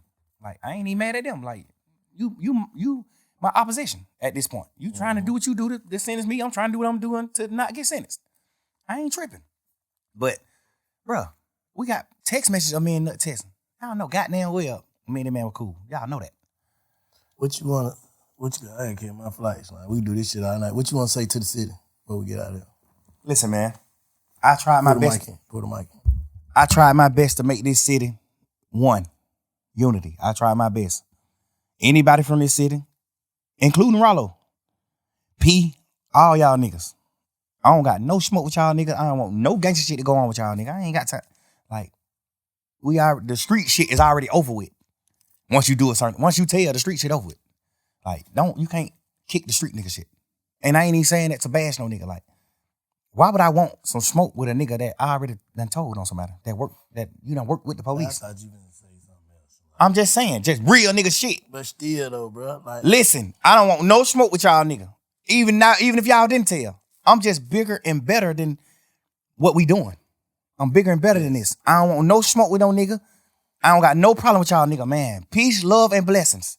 I hope everybody live their life and live and rejoice. I hope everybody in this world prosper and get what they need to get. Everybody. I don't got no hard feeling with no nigga. Even the niggas on this case. Even the niggas that I'm mad at. I'm forever mad at. I still don't want you to fail. Obviously, I done been in my feelings and I done been on jail calls and saying shit like, man, I want to drop the same day. I want to do this. Fuck that. I just want mad. I'm out of jail. I beat this shit. Nigga, I understand the chance God gave me. I understand the chance that the judge gave me. I understand all that. And now, I'm sorry to my fans and everybody that I love that I even took that for granted. Yeah. But I hope now that you understand why I couldn't just go forward, why I took it for granted. If you think I took it for granted, I want you to understand through this conversation why I feel how I feel. I'm gonna tell you though, after this, cause you realize that you fucked up, traumatized, all this shit that everybody that don't know that we walking around with, everybody's undiagnosed of mental illness for real. If you from the streets, you fucked up. I don't give a fuck who you is. Cause there ain't nothing but heartbreaking betrayals in this shit. So you saying basically, you finna move, I know it's gonna be hard to move forward from some of that shit. You finna try your best to heal and move forward from all the negative shit. Absolutely. Absolutely. Cause we gotta hold you accountable. Like Slime, you just said this, man. You some bullshit, bro. If a nigga don't, cause it ain't just for the people, for everybody else, it's for you too, bro. Your family too, whoever. Like niggas getting second chances. Nigga, you don't got like 9 chances.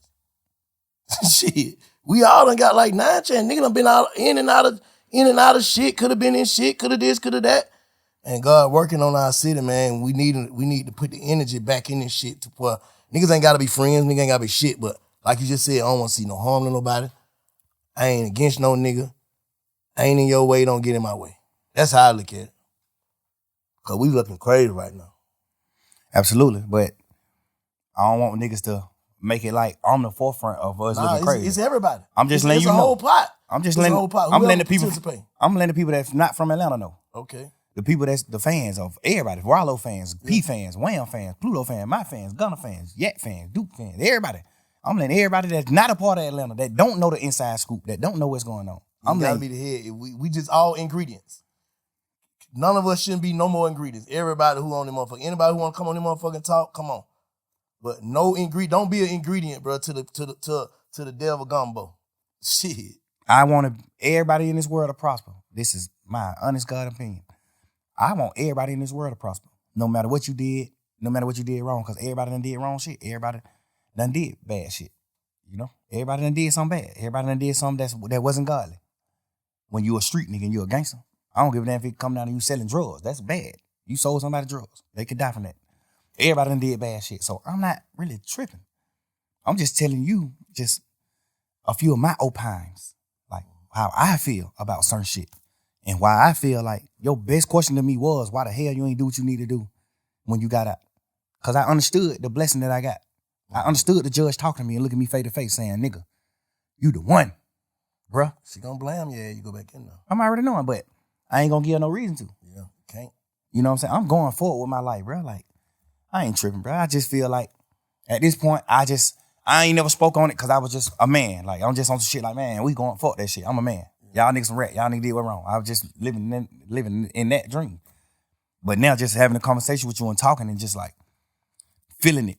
Like, it just feel like I gotta just go on. I gotta move on. But I just wanted Gunna, you, Gunna, Duke, Yak, you, all my fans, Rollo, P, Wham, Pluto, everybody, Weezy. I want Cash, everybody who I love, who I honor. I want all them to know this my side. This how I feel. This why I'm how I am. This why I stream so much on them niggas. This why I'm how I am. I feel betrayed. I feel hurt. I feel whatever you call it. I just feel it. Nah, this shit was big, bro. I appreciate you for even calling me to let me be a part of, you know what I'm saying, witness a part of your pain and your journey and the way your perspective of shit, you know what I'm saying. I just hope you goddamn allow us to be a part of goddamn your healing journey, bro, for real. Because the nigga fucked up. Just gotta get this shit right, King. I'm trying my best, bro. You think I should let people just witness the healing, all that shit too? What you mean? You think that's good? Like obviously I just spoke my pain and what I feel about my whole situation in my life to the world, which is, it just took me a lot to do, but I did it. You think I should let people in on my healing process too? Yeah. Ain't no other way. Like, shit, cause, bro, one thing about it, bro, I don't know, you locked up, bro. But my partner passed away, bro. Like, it wouldn't work without other people goddamn helping me and talking to me and pushing me through. That shit wouldn't work, bro. Like, that's the worst shit I ever felt in my life. I was already on a transition side. Like, just anyway, just when y'all niggas caught them case, I'm like, oh, they snatching niggas' ass up. That shit kind of did something to me. Like, I ain't trying to go sit in that motherfucker. Niggas, a bunch of niggas lying on me. So I just straight told God, if they ain't got me for nothing that I already did, I ain't doing nothing else. And that's what I've been on ever since. You know what I'm saying? And I don't take shit personal. Like, I used to just, like this, take everything personal. I don't take that personal. That's the first thing, bro. Get that book, bro. Full Agreement, dog. And just listen to it on your phone. Whenever you ride to the studio, Full Agreement gonna show you, bro. You can't take shit personal. Have you ever read the Fifth Agreement?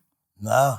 Read the fifth one. You read the 4 already too? Yeah. Okay, but shit, you got that motherfucker the truth, bro. Well, definitely. Nah, but you gotta allow people to goddamn be a see part the growth, because you see the growth and be a part of it, because you allow us to see all the other shit. That's a fact. I appreciate you, bro. Appreciate Let me you. pull up on you. Hey, y'all go tap into the Big Fat Network, man. Follow us on Big Fat Network. Appreciate y'all pulling up. Shout out Jay, shout out Stream. Jade and Stream was them. Love for life. You see that? You see an accident. This is the worst day of my life. But what you don't see is that in every crash, there's medical bills, repairs, time off of work. Not helping. Look again. There's cash in that crash. This is the best day of my life. There's cash in almost any bang, pop, slam, crack, smash, or boom. Animal altercation, cash. Pedestrian pandemonium, cash. Motorcycle mishap, cash. Big or small is worth the call to Crash to Cash. We'll maximize your compensation to get you healthy. After an accident, no cash means trouble with your work, medical bills, your mortgage, and your relationships. You deserve to keep everything you had pre-injury. Cash or Crash will come in clutch. We've seen it all. I took him back. Unrelated. So at your next bang, pop, slam, crack, smash, or boom, see what I see. There's cash in that crash with Crash to Cash. Remember, we don't get paid until you get cash.